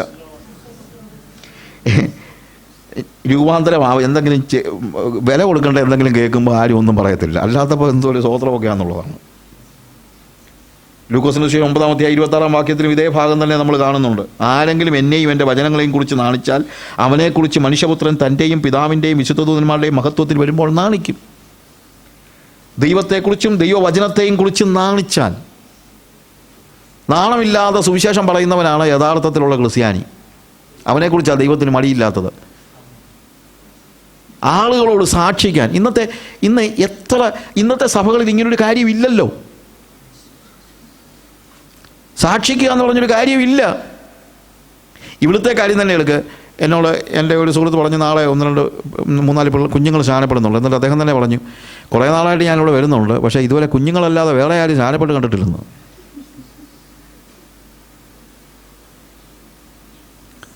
നമ്മളെ കുഞ്ഞുങ്ങൾ 10-16 വയസ്സാകുമ്പം നാട്ടിൽ പോകുന്നതിന് മുമ്പ് അപ്പനും അമ്മയും ഒരു വഴിപാട് പോലെ സ്നാനപ്പെടുത്തുന്ന ആ ഒരു സ്റ്റേജ് അല്ലാതെ എത്ര പേര് നിങ്ങൾ സാക്ഷി പറഞ്ഞിവിടെ കൊണ്ടുവന്നു?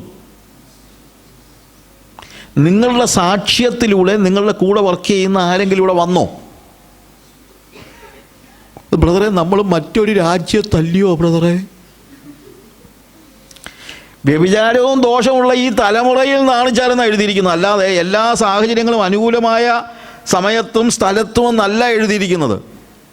എത്ര കഠിനമായ സ്ഥലമാണെങ്കിലും അവിടെയും സാക്ഷിക്കുക എന്നുള്ളത് ഒരു വിശ്വാസിയുടെ ചുമതലയാണ്. വഴി പോയി നിന്ന് വിളിച്ചു പോകണമെന്നൊന്നും അല്ല ഞാൻ പറയുന്നത്, പക്ഷേ സാക്ഷിക്കുക എന്ന് പറഞ്ഞാൽ അത്ര വലിയ പാടൊന്നും അല്ലെന്നേ. അത്ര വലിയ അല്ലെങ്കിൽ നമ്മൾ ഉദ്ദേശിക്കുന്ന വലിയ അപകടകരമൊന്നുമല്ല. ഞാൻ യേശുവിൻ്റെ പൈതലാണെന്ന് ഒരാളോട് പറയുന്നതും യേശുവിനെ മറ്റൊരാളോട് സാക്ഷിക്കുക എന്ന് പറയുന്നത് അത്ര വലിയ അപകടകരമൊന്നുമല്ല. അപകടകരമാണെങ്കിൽ അങ്ങനെ ആയിരുന്നല്ല എല്ലായിടത്തും. പത്രോസും പൗലോസും അപ്പോസ്തലന്മാരും എല്ലാവരും എങ്ങനെയുള്ള അപകടകരമായ സാഹചര്യങ്ങളിലല്ലയോ സാക്ഷിച്ചിട്ടുള്ളത്, അല്ലയോ? നിങ്ങൾക്കിതൊക്കെ വന്ന് പറഞ്ഞങ്ങ് പോകാം എന്നാൽ ഇപ്പോൾ ഇവിടെ ഇരിക്കുന്ന പലരുടെയും മനസ്സിലെ ചിന്ത. അനുഭവിക്കേണ്ടത് ഞങ്ങളാണ്. എന്തോ മാക്സിമം തല്ലിക്കൊല്ലത്തൊന്നുമില്ല, ഇവിടെ അത്രയൊന്നും ഇല്ലല്ലോ. മാക്സിമം നിങ്ങളുടെ ജോലി പോകുമായിരിക്കും. അയ്യോ ബ്രദറെ, ചത്താലും വേണ്ടിയല്ല ജോലി പോകലെന്ന് ഇവിടെ ഇരിക്കുന്നവർക്ക്.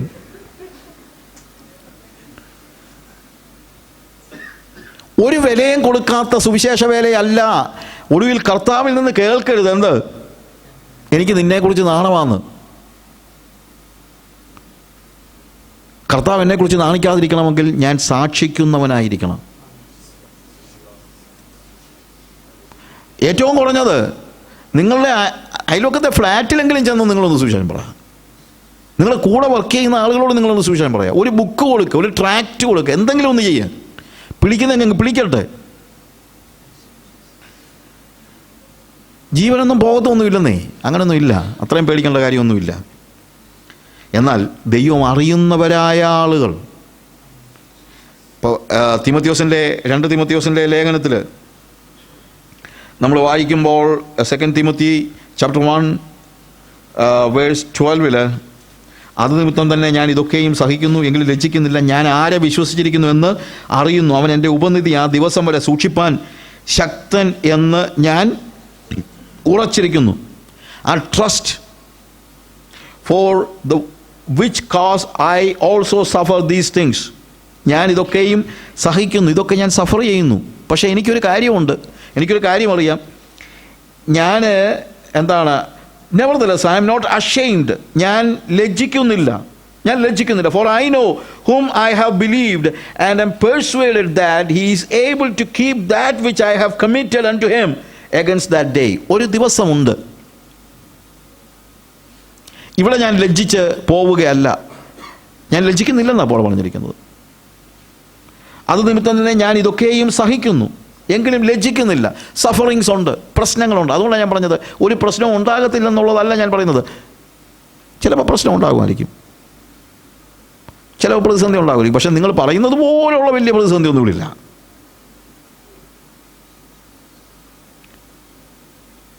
എന്തൊരു സൈലൻസ് അല്ലേ, എന്തൊരു സൈലൻസ്. നിങ്ങൾ ഏറ്റവും മലയാളികളായ നിങ്ങളുടെ സഹോദരങ്ങളോടെങ്കിലും നിങ്ങളോട്, ഒരു മർത്തോമക്കാരനോടെങ്കിലും പറ. പോട്ടെ, ബാക്കിയുള്ളതൊക്കെ അങ്ങോട്ട് കയറിപ്പോന്ന് അത്രയുമെങ്കിലും നിങ്ങളൊന്ന് ചെയ്യുക. ഒന്ന് പറ. അയാൾ നിങ്ങളെ പിടിച്ച് പോലീസിൽ കൊടുക്കത്തൊന്നുമില്ലല്ലോ എന്താണെങ്കിലും. എന്താ പാസ്റ്റർ ഇത് വരണ്ടിരിക്കുകയാണോ? ഞാൻ പറഞ്ഞത്, നിങ്ങൾ ലജ്ജിച്ചാൽ, പോൾ പറയാണ്, ഞാനിതൊക്കെ അത് നിമിത്തം തന്നെ ഞാൻ ഇതൊക്കെ സഹിക്കുന്നു, എങ്കിലും ലജ്ജിക്കുന്നില്ല. കാരണം ഞാൻ ആരെ വിശ്വസിച്ചിരിക്കുന്നുവെന്ന് ഞാൻ അറിയുന്നു. ഞാൻ ഫലമേൽപ്പിച്ചിരിക്കുന്ന ഒരു ട്രസ്റ്റ് ഉണ്ട്. ഞാൻ ട്രസ്റ്റ് ചെയ്യുന്ന ഒരു വ്യക്തിയുണ്ട്. That is my God. അവൻ ആ ദിവസം എൻ്റെ ട്രസ്റ്റ്, ആ ദിവസം വരെ അവൻ എന്നെ സൂക്ഷിച്ച് ആ ദിവസം അവൻ അത് സാക്ഷിക്കും. ഹല്ലേലൂയ. 1 കൊരിന്ത്യർ 8-ാം അധ്യായത്തിൻ്റെ 3-ാമത്തെ വാക്യത്തിൽ, 1 Corinthians chapter 8 verse 3, ഒരുത്തൻ ദൈവത്തെ സ്നേഹിക്കുന്നുവെങ്കിലോ അവനെ ദൈവം അറിഞ്ഞിരിക്കുന്നു. ദൈവത്തെ സ്നേഹിക്കുന്നുവെങ്കിലോ എന്നുള്ളതല്ല, ദൈവത്തെ മാത്രം സ്നേഹിക്കുന്നുവെങ്കിൽ എന്നാണ് ആ വാക്യത്തിന് ശരിക്കും പറഞ്ഞു കഴിഞ്ഞാൽ. ഒരുവൻ ദൈവത്തെ മാത്രമേ സ്നേഹിക്കുന്നുള്ളൂ എങ്കിൽ അവനെ ദൈവത്തിന് അറിയാമെന്ന് ഉദ്ദേശിക്കുന്നത് നമ്മൾ നേരത്തെ പറഞ്ഞതുപോലെയുള്ള എന്താണ്, മാറി നിന്നുള്ള അറിവല്ല. ഐ നോ ഹിം എന്ന് അവൻ വിറ്റ്നസ് ചെയ്യും. അവൻ എന്താണ്, ദൈവം എന്നെ വിറ്റ്നസ് ചെയ്യും, ദൈവം എന്നെ സാക്ഷിക്കും, അല്ലെങ്കിൽ ദൈവം എന്നെ ഏറ്റുപറയും. ഞാൻ ദൈവത്തെ ഏറ്റുപറയുന്നത് മാത്രമല്ല, ദൈവം എന്നെയും ഏറ്റുപറയും. ഇയ്യോബിനെ കുറിച്ച് എന്താ, ഇയ്യോബിനെ കുറിച്ച് ദൈവം ഏറ്റുപറയാണ്, അവനെപ്പോലെ നിഷ്കളങ്കനും നേരുള്ളവനും നീതിമാനും വേറെ ഇല്ലല്ലോ. I know him. അതാണ് ഇവിടെ പറയുന്ന ദൈവം അറിയുന്നു എന്ന് പറയുന്നത്. ആരെക്കുറിച്ചാണ് പറയുന്നത്? The one who loves only God. അവിടെ ദൈവത്തെ സ്നേഹിക്കുന്നവനെ, ഒരുവൻ ദൈവത്തെ സ്നേഹിക്കുന്നുവെങ്കിലും അവനെ ദൈവം അറിഞ്ഞിരിക്കുന്നു എന്നുള്ളത് കുറെ കൂടെ ആഴമുള്ള അർത്ഥമാണ്. ഒരുവൻ ദൈവത്തെ മാത്രമേ സ്നേഹിക്കുന്നുള്ളെങ്കിൽ, പണത്തെ സ്നേഹിക്കുന്നവൻ, നമ്മൾ എന്തുകൊണ്ടാണ് ഇതിനകത്തെല്ലാം പ്രശ്നം ഉണ്ടാകുന്നത്? എൻ്റെ ജോലി പോയി കഴിഞ്ഞാൽ എൻ്റെ കുടുംബം എങ്ങനെ ജീവിക്കും, അങ്ങനെ 100 കൂട്ടം കാര്യങ്ങളാണ് നമ്മുടെ മനസ്സിലിരിക്കുന്നത്. ഇതൊന്നും ആർക്കും ഇവിടെങ്ങും പോകുന്നൊന്നുമില്ല. പിന്നെ നമ്മൾ യഥാർത്ഥത്തിൽ ദൈവത്തെ സ്നേഹിക്കുന്നുവെങ്കിൽ ബാക്കിയുള്ള കാര്യങ്ങൾക്കൊക്കെ അപ്പുറത്തായിട്ട് നമ്മുടെ മനസ്സിൽ എന്തുണ്ടാകും? ആ കോൺഫിഡൻസ് ഉണ്ടാകും, ട്രസ്റ്റ് ഉണ്ടാകും. ഞാൻ ദൈവത്തെ മാത്രം സ്നേഹിക്കുന്നെങ്കിൽ എന്നെക്കുറിച്ച് ദൈവം സാക്ഷി പറയും, എന്നെ ഏറ്റുപറയും. ദൈവം എന്നെ ഏറ്റുപറയുന്നു. നേരത്തെ കർത്താവ് ദൈവം എന്ത് ചെയ്യുക? തള്ളിപ്പറയുകയാണ്, ഞാൻ നിങ്ങളെ ഒരു നാളും അറിയുന്നില്ല. ഇവിടെ പറയുന്നത് ഞാൻ അറിയുന്നു അവനെ. I know him, I know his character, he is standing for me. നമ്മളെക്കുറിച്ചൊക്കെ വാസ്തവത്തിൽ ആവശ്യമായിരിക്കുന്നതാണ്. ദൈവം അറിയുന്നു എന്ന് ദൈവം ഏറ്റുപറയുന്നതായ ഒരു സ്റ്റേജ്. അവൻ നമ്മളെ തള്ളിക്കളയത്തില്ല. അവൻ നമ്മളെ നീതീകരിച്ച് തേജസ്കരണം വരെ അവൻ നമ്മളെ കൊണ്ടുപോവുകയാണ്. ഞാൻ പറഞ്ഞല്ലോ, നീതീകരിക്കുമ്പോൾ തന്നെ റോമാലേഖനത്തിലേക്ക് നമ്മൾ സമയമില്ല എങ്കിലും റോമാലേഖനം 8-ാം അധ്യായത്തിൽ അതിൻ്റെ 28 മുതലുള്ള വാക്യങ്ങൾ വായിക്കുമ്പോൾ, എന്നാൽ ദൈവത്തെ സ്നേഹിക്കുന്നവർക്ക് നിർണയപ്രകാരം വിളിക്കപ്പെട്ടവർക്ക് തന്നെ സകലതും നന്മയ്ക്കായി കൂടി വ്യാപരിക്കുന്ന അറിയുന്നു. അവൻ മുന്നറിഞ്ഞവരെ തൻ്റെ പുത്രൻ അനേകം സഹോദരന്മാരിൽ ആദ്യജാതനാകേണ്ടതിന് അവൻ്റെ സ്വരൂപത്തോടെ അനുരൂപരാകുവാൻ മുൻ നിയമിച്ച് വിളിക്കുന്നു. മുൻ നിയമിച്ചവരെ വിളിച്ചും വിളിച്ചവരെ നീതീകരിച്ചും നീതീകരിച്ചവരെ തേജസ്കരിച്ചും വിളിക്കുന്നു. അതായത് ദൈവം നമ്മളെ മുന്നറിഞ്ഞു. ഞാൻ അതിനെക്കുറിച്ചൊന്നും പറയാൻ സമയമില്ലാത്തതുകൊണ്ടാണ്. മുന്നറിഞ്ഞു, ദൈവം നമ്മളെ മുന്നറിഞ്ഞവരെ വിളിച്ചു, വിളിച്ചവരെ നീതീകരിച്ചു. ആദ്യം നടക്കുന്നത് മുന്നറിവാണ്, മുൻ നിയമനമല്ല ആദ്യം നടക്കുന്നത്. ഇതാണ് പലപ്പോഴും ഉള്ളൊരു കൺഫ്യൂഷൻ. ദൈവം മുൻ നിയമിക്കുന്നതിന് മുമ്പേ തന്നെ ദൈവം എന്ത് ചെയ്തു? മുന്നറിഞ്ഞവരെ അവൻ മുന്നറിഞ്ഞവരെ വിളിച്ചും വിളിച്ചവരെ നീതീകരിച്ചും. അതിനു മുമ്പ് അവൻ മുന്നറിഞ്ഞവരെ തൻ്റെ പുത്രൻ അനേകം സഹോദരന്മാരിൽ ആദ്യജാതനാകേണ്ടതിന് അവൻ്റെ സ്വരൂപത്തിൽ അനുരൂപരാകുവാൻ മുൻ നിയമിച്ച് വിളിക്കുന്നു. മുൻനിയമനമല്ല ആദ്യം നടക്കുന്നത്, പ്രീ ഡെസ്റ്റിനേഷൻ അല്ല ആദ്യം നടക്കുന്നത്, പ്രീ നോളജാണ്. ഇതാണ് ഞാൻ കൺഫ്യൂഷൻ ഉണ്ടാകുന്ന, പലപ്പോഴും കാൽവിനിസമായിട്ടൊക്കെ ഉള്ള പ്രശ്നങ്ങളിലൊക്കെ ഉണ്ടാകുന്ന പ്രത്യേകത ഇതാണ്. അവിടുത്തെ പ്രോബ്ലം ഇതാണ്. മുൻനിയമനം ആദ്യം നടക്കുന്നു എന്നുള്ള ചിന്തയിലാണ് അവരത് പറയുന്നത്. നോ, മുന്നറിവാണ് ആദ്യം നടക്കുന്നത്. മുന്നറിവാണ് ആദ്യം നടക്കുന്നതെങ്കിൽ മുന്നറിഞ്ഞവരെ അവൻ മുൻ നിയമിച്ചവരെ അവൻ വിളിച്ചു, വിളിച്ചവരെ നീതീകരിച്ചു. അതാണ് നമ്മുടെ വീണ്ടെടുപ്പ്. നീതീകരിച്ചവരെ അവൻ എന്ത് ചെയ്യുന്നു? തേജസ്കരിച്ചു വിളിക്കുന്നു. അവനെ തേജസ്സിലേക്ക്, അതൊരു പ്രോസസ്സാണ്. നീതീകരണം എന്ന് പറയുന്നത് 1 സെക്കൻഡ് സംഭവിക്കുന്ന കാര്യമാണ്, നീതീകരണം. എന്നാൽ തേജസ്കരണം എന്ന് പറയുന്നത് ഒരു പ്രോസസ്സാണ്. ആ തേജസ്കരണത്തിൻ്റെ പ്രോസസ്സിലെ വഴിയാണ് നമ്മളുടെ സാങ്ക്ടിഫിക്കേഷൻ എന്ന് പറയുന്നത്, അല്ലെങ്കിൽ നമ്മളെ വിശുദ്ധീകരിക്കുക എന്ന് പറയുന്നത്, പ്യൂരിഫൈങ്, സാങ്ക്ടിഫൈങ്. ഏറ്റവും ആത്യന്തികമായിട്ട് നമ്മളെ എന്തിനു വേണ്ടിയാണ് നമ്മളെ നീതീകരിച്ചതിന്? എന്തിനു വേണ്ടിയാണ്? തേജസ്കരിക്കാൻ വേണ്ടിയാണ്. അവൻ്റെ പുത്രൻ്റെ തേജസ്സിൻ്റെ കൂട്ടവകാശികളാക്കാൻ വേണ്ടിയാണ്. ആ പുത്രത്വത്തിൻ്റെ തേജസ് അനുഭവിക്കാൻ വേണ്ടിയാണ്. ഇത് സംബന്ധിച്ച് നാം എന്തു പറയേണ്ടു? ദൈവം നമുക്ക് അനുകൂലമെങ്കിൽ പ്രതികൂലമായ വാക്യങ്ങൾ മുറിച്ച് വായിക്കുന്നതിൻ്റെ പ്രശ്നമാണ് ഇതാണ്. സ്വന്തം പുത്രനെ ആദരിയാതെ നമുക്ക് എല്ലാവർക്കും വേണ്ടി ഏൽപ്പിച്ചു തന്നവൻ അവനോടുകൂടെ സകലതും നമുക്ക് നൽകാതിരിക്കുമോ? ഈ വാക്യം എല്ലാവർക്കും അറിയാം. പക്ഷേ ഇതിൻ്റെ അർത്ഥം എന്നാന്ന് ഒരുത്തർക്കും അറിയത്തില്ല. ഒരുത്തർക്കും എന്ന് പറഞ്ഞാൽ സാധാരണക്കാർക്ക് മനസ്സിലാകുന്നില്ല. പ്രസംഗകരെല്ലാം ഇത് തെറ്റിച്ചാണ് പറയുന്നത്. ഞാൻ ഒരു ടി വിയിൽ ഒരു പ്രസംഗം ഒരു ദിവസം കേട്ടപ്പോഴത്തേക്ക് ഈ വാക്യമാണ്, സ്വന്തം പുത്രനെ ആദരിയാതെ നമുക്ക് വേണ്ടി ഏൽപ്പിച്ചു തന്നവൻ അതോടുകൂടെ സകലവും. നിങ്ങളൊന്ന് പറഞ്ഞേ സകലവും, എല്ലാവരും പറഞ്ഞേ സകലവും. ഇങ്ങനെയാണുള്ള പ്രസംഗം. സകലവും എന്താണ് സകലവും? നിങ്ങൾ കണ്ണൊന്ന് തുറന്ന് നോക്ക്, കാണുന്ന സകലവും. ഒരു കാർ നീ കാണുന്നോ, ആ കാർ നിനക്ക് തരാൻ. എന്തൊരു കഷ്ടമാണെന്ന് പറയാം. ഈ റോമാലേഖനം 8-ാം അധ്യായത്തിൽ ഒറ്റ ഒരിടത്ത് പോലും ഭൗതികമായ ഒരു നന്മയെക്കുറിച്ചൊരു ചെറിയ സൂചന പോലുമില്ല.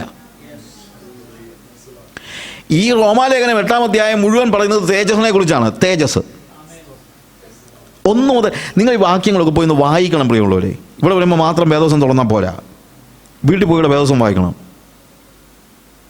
റോമൻസ് ചാപ്റ്റർ 8 ഒന്ന് വായിച്ചു നോക്കിയാൽ അവിടെ ഒരിടത്ത് പോലും ഭൗതികമായ ഒരു നന്മയെക്കുറിച്ച് സംസാരിക്കുന്നില്ല. അവിടെ പറയുന്നതെല്ലാം വരുവാനുള്ള, നമ്മിൽ വെളിപ്പെടുവാനുള്ള തേജസ് വിചാരിച്ചാൽ ഈ കാലത്തിലെ കഷ്ടങ്ങൾ സാരമില്ല എന്നിരുന്നു. തേജസ്, വരുവാനുള്ള തേജസ്, പുത്രത്വത്തിൻ്റെ തേജസ്സിനെ കുറിച്ചാണ് പറഞ്ഞിരിക്കുന്നത്. ഇവിടെ പറഞ്ഞിരിക്കുന്നത് സ്വന്തം പുത്രനെ ആദരിയാതെ നമുക്ക് വേണ്ടി നമുക്കെല്ലാവർക്കും വേണ്ടി ഏൽപ്പിച്ച് തന്നവൻ അത് അവനോടുകൂടെ സകലവും നമുക്ക് നൽകാതിരിക്കും. എന്താണ് ഇതിനകത്തെ അർത്ഥം? സ്വന്തം പുത്രനെ ആദരിയാതെ അവൻ എന്താ നൽകിയത്? സ്വന്തം പുത്രൻ മരിച്ചതുകൊണ്ട് നമുക്ക് എന്താ കിട്ടിയത്? നീതീകരണം. ഞാൻ പറഞ്ഞാൽ മനസ്സിലാക്കണം. ഇവിടെ പറയുന്നതാണ്, നീതീകരണത്തിന് വേണ്ടി സ്വന്തം പുത്രനെ നൽകിയവൻ തേജസ്കരണം വരെ നമ്മളെ കൊണ്ടുപോകാതിരിക്കുമെന്ന് ഇവിടെ ചോദിക്കുന്നത്. നീതീകരിച്ച് വഴിയിലിട്ട് പോകുന്നവനല്ല, വീണ്ടെടുത്തിട്ട് ഇവിടെ വഴിയിലിട്ടേക്ക് അല്ല. എന്തിനു വേണ്ടിയാണ്? പുത്രത്വത്തിൻ്റെ തേജസ് പ്രാപിക്കുന്നത് വരെ അവൻ നമ്മളെ വിടാതെ കൊണ്ടുപോകുമെന്നാണ് പറയുന്നത്. ഇതാണ് ഇവിടുത്തെ അർത്ഥം. ദയവ് ചെയ്ത് ഈ കള്ളപ്രവാചകന്മാർ ടെലിവിഷനിൽ പറയുന്ന വാക്യങ്ങൾ കോട്ടിമാട്ടി കളയുന്ന ആളുകളുടെ വാക്കുകൾ കേട്ട് നിങ്ങൾ അതിൻ്റെ പുറകെ പോകരുത് പ്ലീസ്. വേദപുസ്തകത്തിൻ്റെ എന്തർത്ഥത്തിൽ അത് ഉപയോഗിക്കുന്നു ആ അർത്ഥത്തിൽ ഉപയോഗിക്കുന്നവരുടെ പ്രസംഗങ്ങൾ നിങ്ങൾ കേട്ടാൽ മതി. അല്ലെ വെറുതെ സമയം പാഴാക്കുകയാണ്, ലൈഫും പാഴാക്കുക, ജീവിതവും പാഴാക്കുക, ഉള്ള കാശും അയച്ചു കൊടുക്കും. നിങ്ങളുടെ കാശ് എനിക്ക് കിട്ടാൻ വേണ്ടിയൊന്നുമല്ല ഞാൻ പറയുന്നത്. ഞാൻ പറഞ്ഞത് പൈസയുടെ വിഷയമല്ല പറഞ്ഞത്. നിങ്ങൾ എന്തുകൊണ്ടാണ് പൈസ അയച്ചു കൊടുക്കുന്നത്? നിങ്ങൾക്ക് വിശ്വാസമുള്ളതുകൊണ്ടല്ലേ നിങ്ങൾ പൈസ അയച്ചു കൊടുക്കുന്നത്. എന്താ വിശ്വസിക്കുന്നത്? വേദപുസ്തകത്തെ കോട്ടിമാട്ടി പറയുന്നവരുടെ സുവിശേഷമാണ് നിങ്ങളുടെ മനസ്സിലിരിക്കുന്നത്. കാര്യം എന്നു ചോദിച്ചു കഴിഞ്ഞാൽ അതൊക്കെയാണ് നിങ്ങൾക്ക് വേണ്ടതും. അങ്ങനെയുണ്ട്. പിന്നെ അവരെ മാത്രം കുറ്റം പറഞ്ഞിട്ട് കാര്യമില്ല. നിങ്ങൾ ഇഷ്ടപ്പെടുന്നതിനെ അവർ തരുന്നു. എന്നെ ദൈവം വിളിച്ചിരിക്കുന്നത് ജനങ്ങൾക്ക് ഇഷ്ടമുള്ളത് കൊടുക്കാനല്ല, ജനങ്ങൾക്ക് ആവശ്യമുള്ളത് കൊടുക്കാനാണ്. ഡയബറ്റിക് പേഷ്യൻറ്റിന് ജിലേബി ആയിരിക്കും ഇഷ്ടം. പക്ഷേ 1 കിലോ ജിലേബി അവനെ തിരിച്ച് അവൻ ചിലപ്പോൾ ചത്തുപോയെന്നിരിക്കും. അന്നേരമായിരിക്കും ഭാര്യ പാവയ്ക്കാനീരും കൊണ്ട് വരുന്നത്. പാവയ്ക്കാനീര് കാണുമ്പോൾ ഇവൻ്റെ മുഖം അങ്ങ് ചുളിയും. ജിലേബി കാണുമ്പോൾ എന്തൊരു സന്തോഷമാണ്. പക്ഷേ അയലോക്കക്കാരന് നീ ചത്താലും കുഴപ്പമില്ല, അതുകൊണ്ടാണ് അവൻ കൊണ്ട് ജിലേബി കൊണ്ടു തരുന്നത്. പക്ഷേ ഭാര്യയ്ക്ക് നീ ജീവിക്കണമെന്ന് ആഗ്രഹമുണ്ട്. ഞാൻ പറഞ്ഞാൽ മനസ്സിലായല്ലോ. ഇവിടെയും വന്ന് ജിലേബി തരുന്ന ആളുകളാണ് കൂടുതലിവിടെ വരുന്നത്. ഇവിടെ കൂടുതൽ സന്ദർശിക്കാൻ വരുന്ന ആളുകളെല്ലാം ജിലേബി തരുന്ന ആളുകളാണ്. എല്ലാവർക്കും മുഖത്തെന്തൊരു സംതൃപ്തിയാണെന്നറിയാമോ? 2016 9-ാം മാസത്തിൽ നിനക്ക് വേണ്ടി ദൈവം ഒരു നന്മ ഒരുക്കിയിരിക്കുന്നൊക്കെ കേൾക്കുമ്പോഴത്തേക്ക് എന്തൊരു സന്തോഷം. അത് കഴിയുമ്പോൾ ഒരുത്തം വന്നിട്ട് പറയുക, ഇവിടെ പാടി വെച്ച് പുറത്തോട്ട് പോയി കഴിഞ്ഞാൽ നീ ഭാര്യയുമായിട്ട് പിണങ്ങിയാൽ നീ നരകത്തിൽ പോകുന്നൊക്കെ പറയുമ്പോൾ ആർക്കും ഇഷ്ടപ്പെടത്തില്ല. പക്ഷെ അത് സത്യമാണ്. അത് ഇവിടെ പാട്ടുപാടികളൊന്നും കാര്യമില്ല. സ്വന്തം പുത്രനെ ആദരിയാതെ തേജസ്കരണം വരെ നമ്മളെ കൊണ്ടുപോകുന്ന കർത്താവിൻ്റെ ആ മഹത്വകരണമായ ദൈവം എന്നെ അറിയുന്നു, അറിഞ്ഞുകൊണ്ടേയിരിക്കുന്നു. അങ്ങനെ ദൈവം എന്നെ അറിയുന്ന അവസ്ഥയിൽ ഇനി എനിക്ക് ദൈവത്തെ അറിയണം. ദൈവം എന്നെ അറിയുന്നു, ഇനിയിപ്പോൾ എന്ത് വേണം? എനിക്ക് ദൈവത്തെ അറിയണം. ആ ദൈവത്തെ അറിയാൻ അതിന് പരിമിതി ഉണ്ടില്ലെന്നല്ല, പക്ഷേ ദൈവത്തെ അറിയേണ്ടതുപോലെ ഞാൻ അറിയണം. ദൈവത്തെ അറിയുക എന്നുള്ളതാണ് മനുഷ്യ ജീവിതത്തിലെ ഏറ്റവും വലിയ അറിവ്. അത്രയും വലിയ അറിവ് വേറെ ഒന്നുമില്ല. യേശുവിനെ അറിയുക, യേശുവിനെ കണ്ടെത്തുകയല്ല. നമ്മളാരും യേശുവിനെ കണ്ടെത്തിയതല്ല, യേശു നമ്മളെ കണ്ടെത്തിയത്. അവൻ നമ്മളെ കണ്ടെത്തുകയാണ്. എന്നാൽ എന്നെ ദൈവം കണ്ടെത്തിയെങ്കിൽ, ഇപ്പം അമേസിംഗ് ഗ്രേസ് പാടുമ്പോഴും എന്താണ്, once I was lost but now I am found.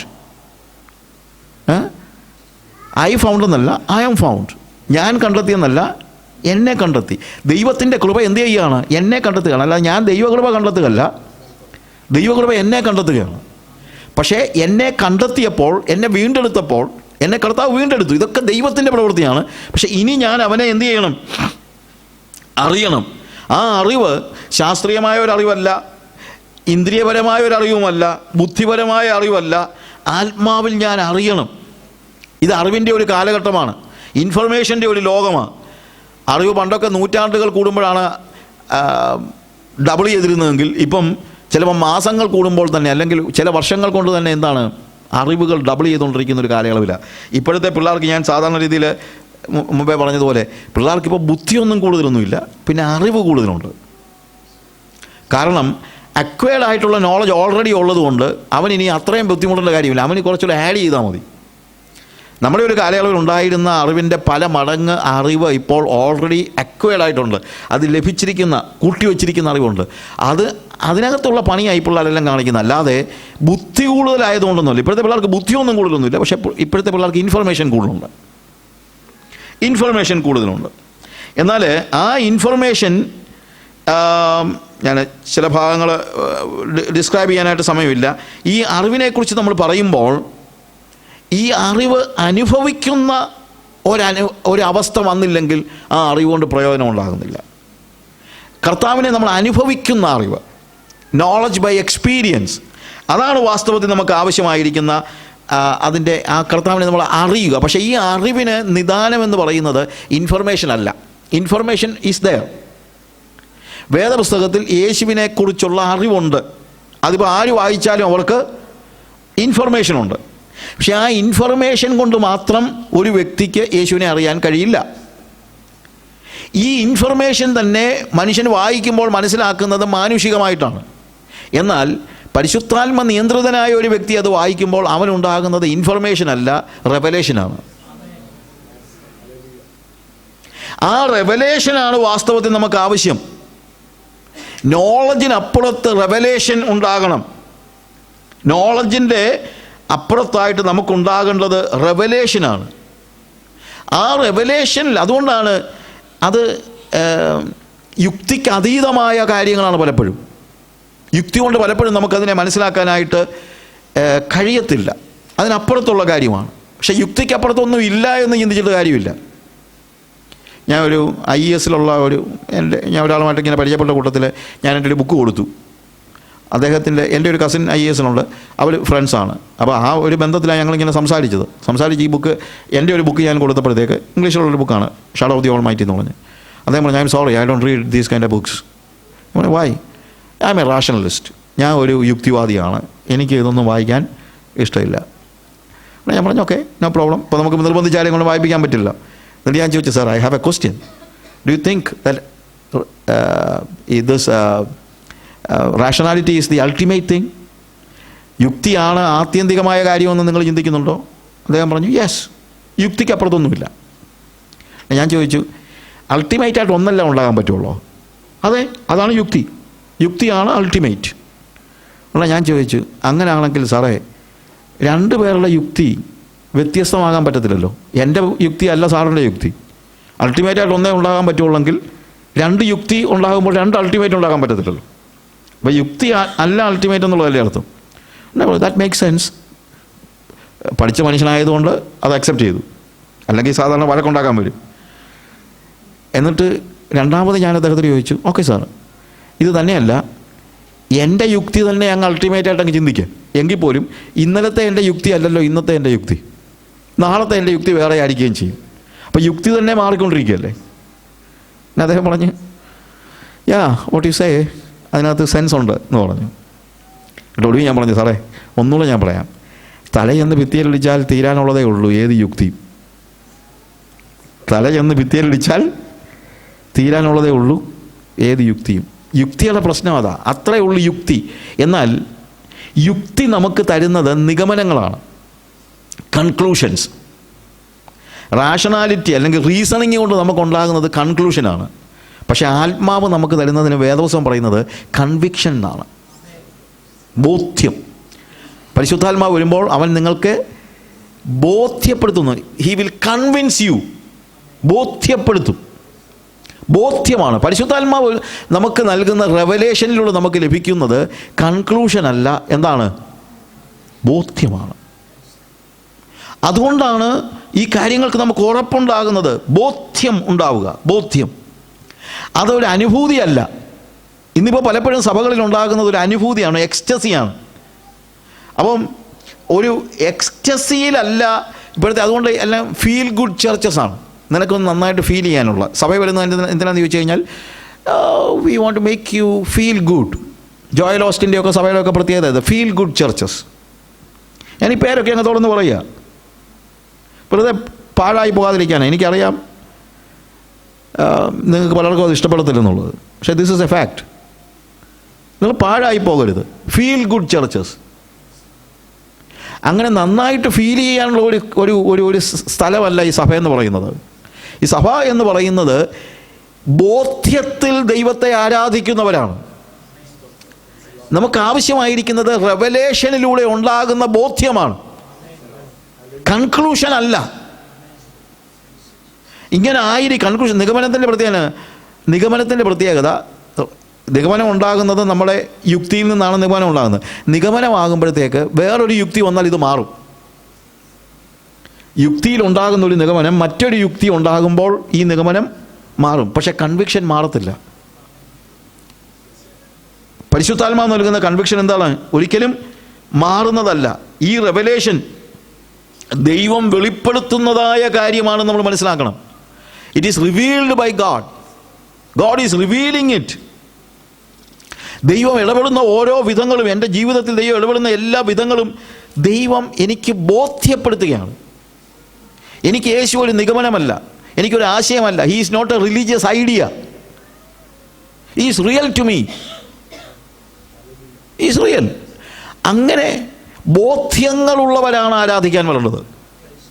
ബോധ്യങ്ങളിൽ നിന്ന് മാത്രമേ ആരാധന ഉണ്ടാകത്തുള്ളൂ. നിഗമനത്തിൽ നിന്ന് ആരാധന ഉണ്ടാകത്തില്ല. നിഗമനം പിന്നെയും അന്വേഷണം നടത്തിക്കൊണ്ടിരിക്കും.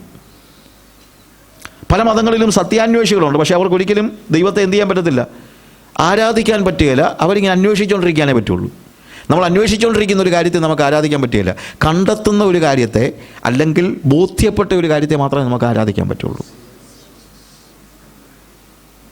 സോ നമ്മൾ ഗാഡ് ആ ഒരു വ്യക്തി മാറി നിന്നുകൊണ്ടല്ല.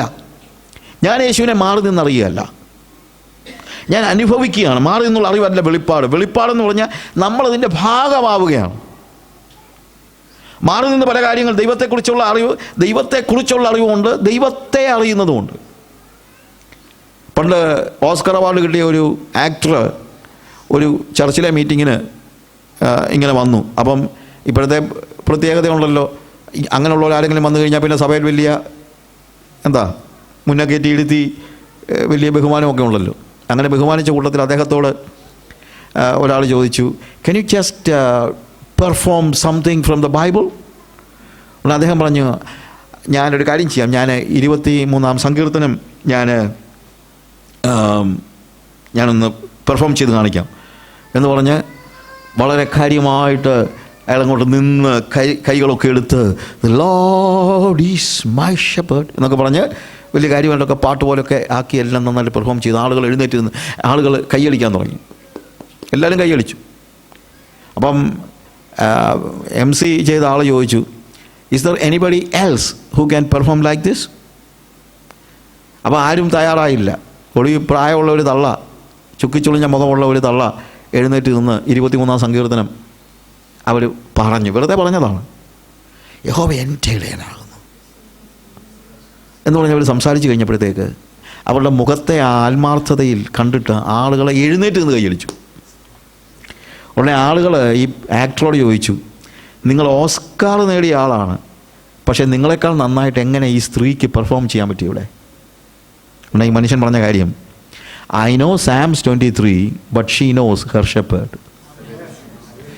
എനിക്ക് 23-ാം സങ്കീർത്തനം അറിയാം, പക്ഷേ അവൾക്ക് അവളുടെ ഇടയനെ അറിയാം. അതാണ് ഡിഫറൻസ്. അതാണ് ഡിഫറൻസ്. നമ്മൾ ശരിയായ നിലയിൽ ദൈവത്തെ ആ ബോധ്യത്തിൽ അറിയണം എന്നുള്ളത്, ആ ബോധ്യപ്പെടണം എന്നുള്ളത്.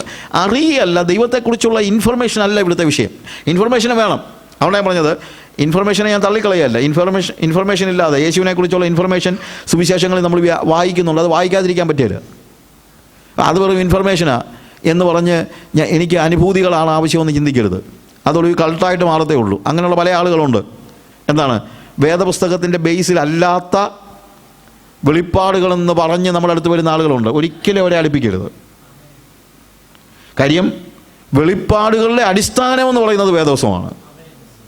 വേദപുസ്തകത്തിൽ വെളിപ്പെട്ട ദൈവത്തെയും ദൈവവും ദൈവികതയും അല്ലാതെ മറ്റൊന്ന് വെളിപ്പാടിലൂടെ ദൈവം തരത്തില്ല.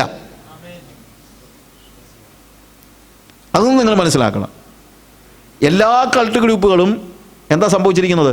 വേദപുസ്തകത്തിലെ വെളിപ്പാടിനപ്പുറത്ത് വെളിപ്പാട് കണ്ടെത്താൻ പരിശ്രമിച്ചവരാണ്. അതിൻ്റെ പുറകെ പോകാനും നമുക്ക് പറ്റില്ല. ഓക്കെ, എന്നാൽ ക്രിസ്തുവിനെ അവൻ്റെ പരിജ്ഞാനത്തിൽ നമ്മൾ ഗ്രഹിക്കണം എന്നുള്ളതാണ്. പൗലോസിനെ സംബന്ധിച്ചിടത്തോളം പൗലോസ് വളരെ ജ്ഞാനിയായ മനുഷ്യനായിരുന്നു.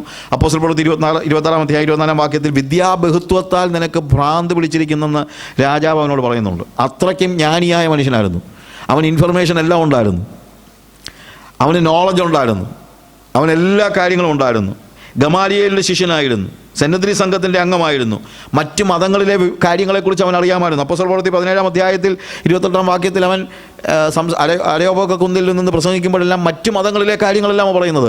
അപ്പോൾ അവന് അവഗാഹമായ നോളജ് റിലിജിയനെക്കുറിച്ച് ഉണ്ടായിരുന്നു, മതത്തെക്കുറിച്ചുണ്ടായിരുന്നു, യഹൂദ മതത്തെക്കുറിച്ചുണ്ടായിരുന്നു, യഹോവയെക്കുറിച്ചുണ്ടായിരുന്നു, യേശുവിനെക്കുറിച്ചും അവൻ അറിയാമായിരുന്നു. കുറച്ചൊക്കെ ഇൻഫർമേഷൻ ഉണ്ടായിരുന്നു. പക്ഷേ യേശുവിനെ അവൻ അറിയുന്നതൊന്നും ഈ കാര്യങ്ങൾ കൊണ്ട് അവൻ നിർത്തിയില്ല. ഫിലിപ്പിയ ലേഖനത്തിൽ വരുമ്പോഴത്തേക്ക് അവൻ അതിൻ്റെ 3-ാം അധ്യായത്തിൽ അതിൻ്റെ 8-ാമത്തെ വാക്യം വായിക്കുമ്പോൾ അവിടെ എഴുതിയിരിക്കുന്ന അത്രയുമല്ല, എൻ്റെ കർത്താവായ യേശു ക്രിസ്തുവിനെ കുറിച്ചുള്ള പരിജ്ഞാനത്തിൻ്റെ ശ്രേഷ്ഠത നിമിത്തം. പരിജ്ഞാനത്തിൻ്റെ ശ്രേഷ്ഠത. അവിടെ പരിജ്ഞാനം എന്ന് ഉപയോഗിച്ചിരിക്കുന്ന വാക്ക് തന്നെ ഇൻഫർമേഷനെ കുറിച്ചല്ല. അവിടെ ഉപയോഗിച്ചിരിക്കുന്നത് എൻ്റെ ആത്മാവിൽ ഞാൻ അനുഭവിച്ചറിയുന്ന യേശുവിനെക്കുറിച്ച് എനിക്കറിയാവുന്ന എൻ്റെ ആത്മാവിൽ ഞാൻ അറിഞ്ഞതിൻ്റെ ശ്രേഷ്ഠത നിമിത്തം. അത് പരിജ്ഞാനം എന്ന് ഉദ്ദേശിക്കുന്നത് അതാണ്. That transcends knowledge. പരിജ്ഞാനം എന്ന് പറയുമ്പോഴത്തേക്ക് നോട്ട് ജസ്റ്റ് നോളജ് ബൈ റെവലേഷനാണ്. വെളിപ്പാടിലൂടെ അവന് ലഭിച്ച യേശുവിനെക്കുറിച്ചുള്ള ആ ബോധ്യം നിമിത്തം എനിക്ക് ബാക്കിയുള്ളതെല്ലാം അത് അറിഞ്ഞു കഴിഞ്ഞപ്പോൾ അവൻ ബാക്കിയുള്ളതെല്ലാം എന്താണ് ഛേദമെന്ന് എണ്ണി. ആ ക്രിസ്തുവിൻ്റെ പരിജ്ഞാനം. നമ്മൾ കൊലോസ്യ ലേഖനം 2-ാം അധ്യായത്തിൽ അതിൻ്റെ 2 മുതലുള്ള വാക്യങ്ങൾ വായിക്കുമ്പോൾ അവർ ക്രിസ്തു എന്ന ദൈവമർമ്മത്തിൻ്റെ പരിജ്ഞാനവും വിവേകപൂർണ്ണതയുള്ള സമ്പത്തും പ്രാപിപ്പാൻ തക്കവണ്ണം സ്നേഹത്തിൽ ഏകീഭവിച്ചിട്ട് ഹൃദയങ്ങൾക്ക് ആശ്വാസം ലഭിക്കണമെന്ന് വെച്ച് ഞാൻ എത്ര വലിയ പോരാട്ടം കഴിക്കുന്നു നിങ്ങൾ അറിയുവാൻ ഇച്ഛിക്കുന്നു. അവനിൽ ജ്ഞാനത്തിൻ്റെയും പരിജ്ഞാനത്തിൻ്റെയും നിക്ഷേപങ്ങളൊക്കെയും ഗുപ്തമായിട്ടിരിക്കുന്നു. In him lie hidden all the mighty untapped treasures of wisdom and knowledge. Untapped ആണെന്ന്, അതായത് യേശുക്രിസ്തുവിനെ കുറിച്ചുള്ള ജ്ഞാനം ഇതുവരെ ലോകത്തിൽ ഒരാളും ടാപ്പ് ചെയ്ത് കഴിഞ്ഞിട്ടില്ല. അൺടാപ്ഡായിട്ട് കിടക്കുകയാണ്. അത് നമുക്കറിയണമെങ്കിൽ അവനെ വെളിപ്പാടിൽ തിരിച്ചറിയണം. ആ വെളിപ്പാടിൻ്റെ ഭാഗവാക്കായിക്കൊണ്ട് തന്നെ നമ്മൾ അറിയണം. ദൈവത്തെക്കുറിച്ചുള്ള പരിജ്ഞാനത്തിൻ്റെ ശ്രേഷ്ഠതയിൽ നമ്മൾ വളരണം. 1-ാം അധ്യായത്തിൻ്റെ കൊലോസ്യ ലേഖനത്തിൻ്റെ 1-ാം അധ്യായത്തിൻ്റെ 10-ാമത്തെ വാക്യം വായിക്കുമ്പോൾ നിങ്ങൾ പൂർണ്ണ പ്രസാദത്തിനായി കർത്താവിന് യോഗ്യമാകുമെന്ന് നടന്ന് ആത്മീകമായ സകല ജ്ഞാനത്തിലും വിവേകത്തിലും അവൻ്റെ ഇഷ്ടത്തിൻ്റെ പരിജ്ഞാനം കൊണ്ട് നിറഞ്ഞു വരണം എന്ന് വെച്ച് സകല സൽപ്രവൃത്തിയിലും ഫലം കായ്ച്ച് ദൈവത്തെക്കുറിച്ചുള്ള പരിജ്ഞാനത്തിൽ വളർന്നു വരണം. ഇന്നത്തെ പ്രശ്നമാണെന്നറിയാമോ? ഇന്ന് സഭകളിൽ ക്രൈസ്റ്റിനെ റെവലേഷനിലൂടെ അറിയുന്ന ആളുകൾ എന്ന് വെച്ച് കഴിഞ്ഞാൽ ഞാൻ ഉദ്ദേശിക്കുന്നത്, ഞാൻ പറഞ്ഞല്ലോ, കൾട്ട് ഗ്രൂപ്പുകൾ പറയുന്നതല്ല ഞാൻ പറയുന്നത്. വേദപുസ്തകം വായിക്കുമ്പോൾ തന്നെ പരിശുദ്ധാത്മാവ് നമുക്ക് ബോധ്യപ്പെടുത്തുന്നത്.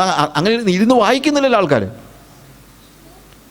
People are not even reading Bible with a zeal to understand Christ.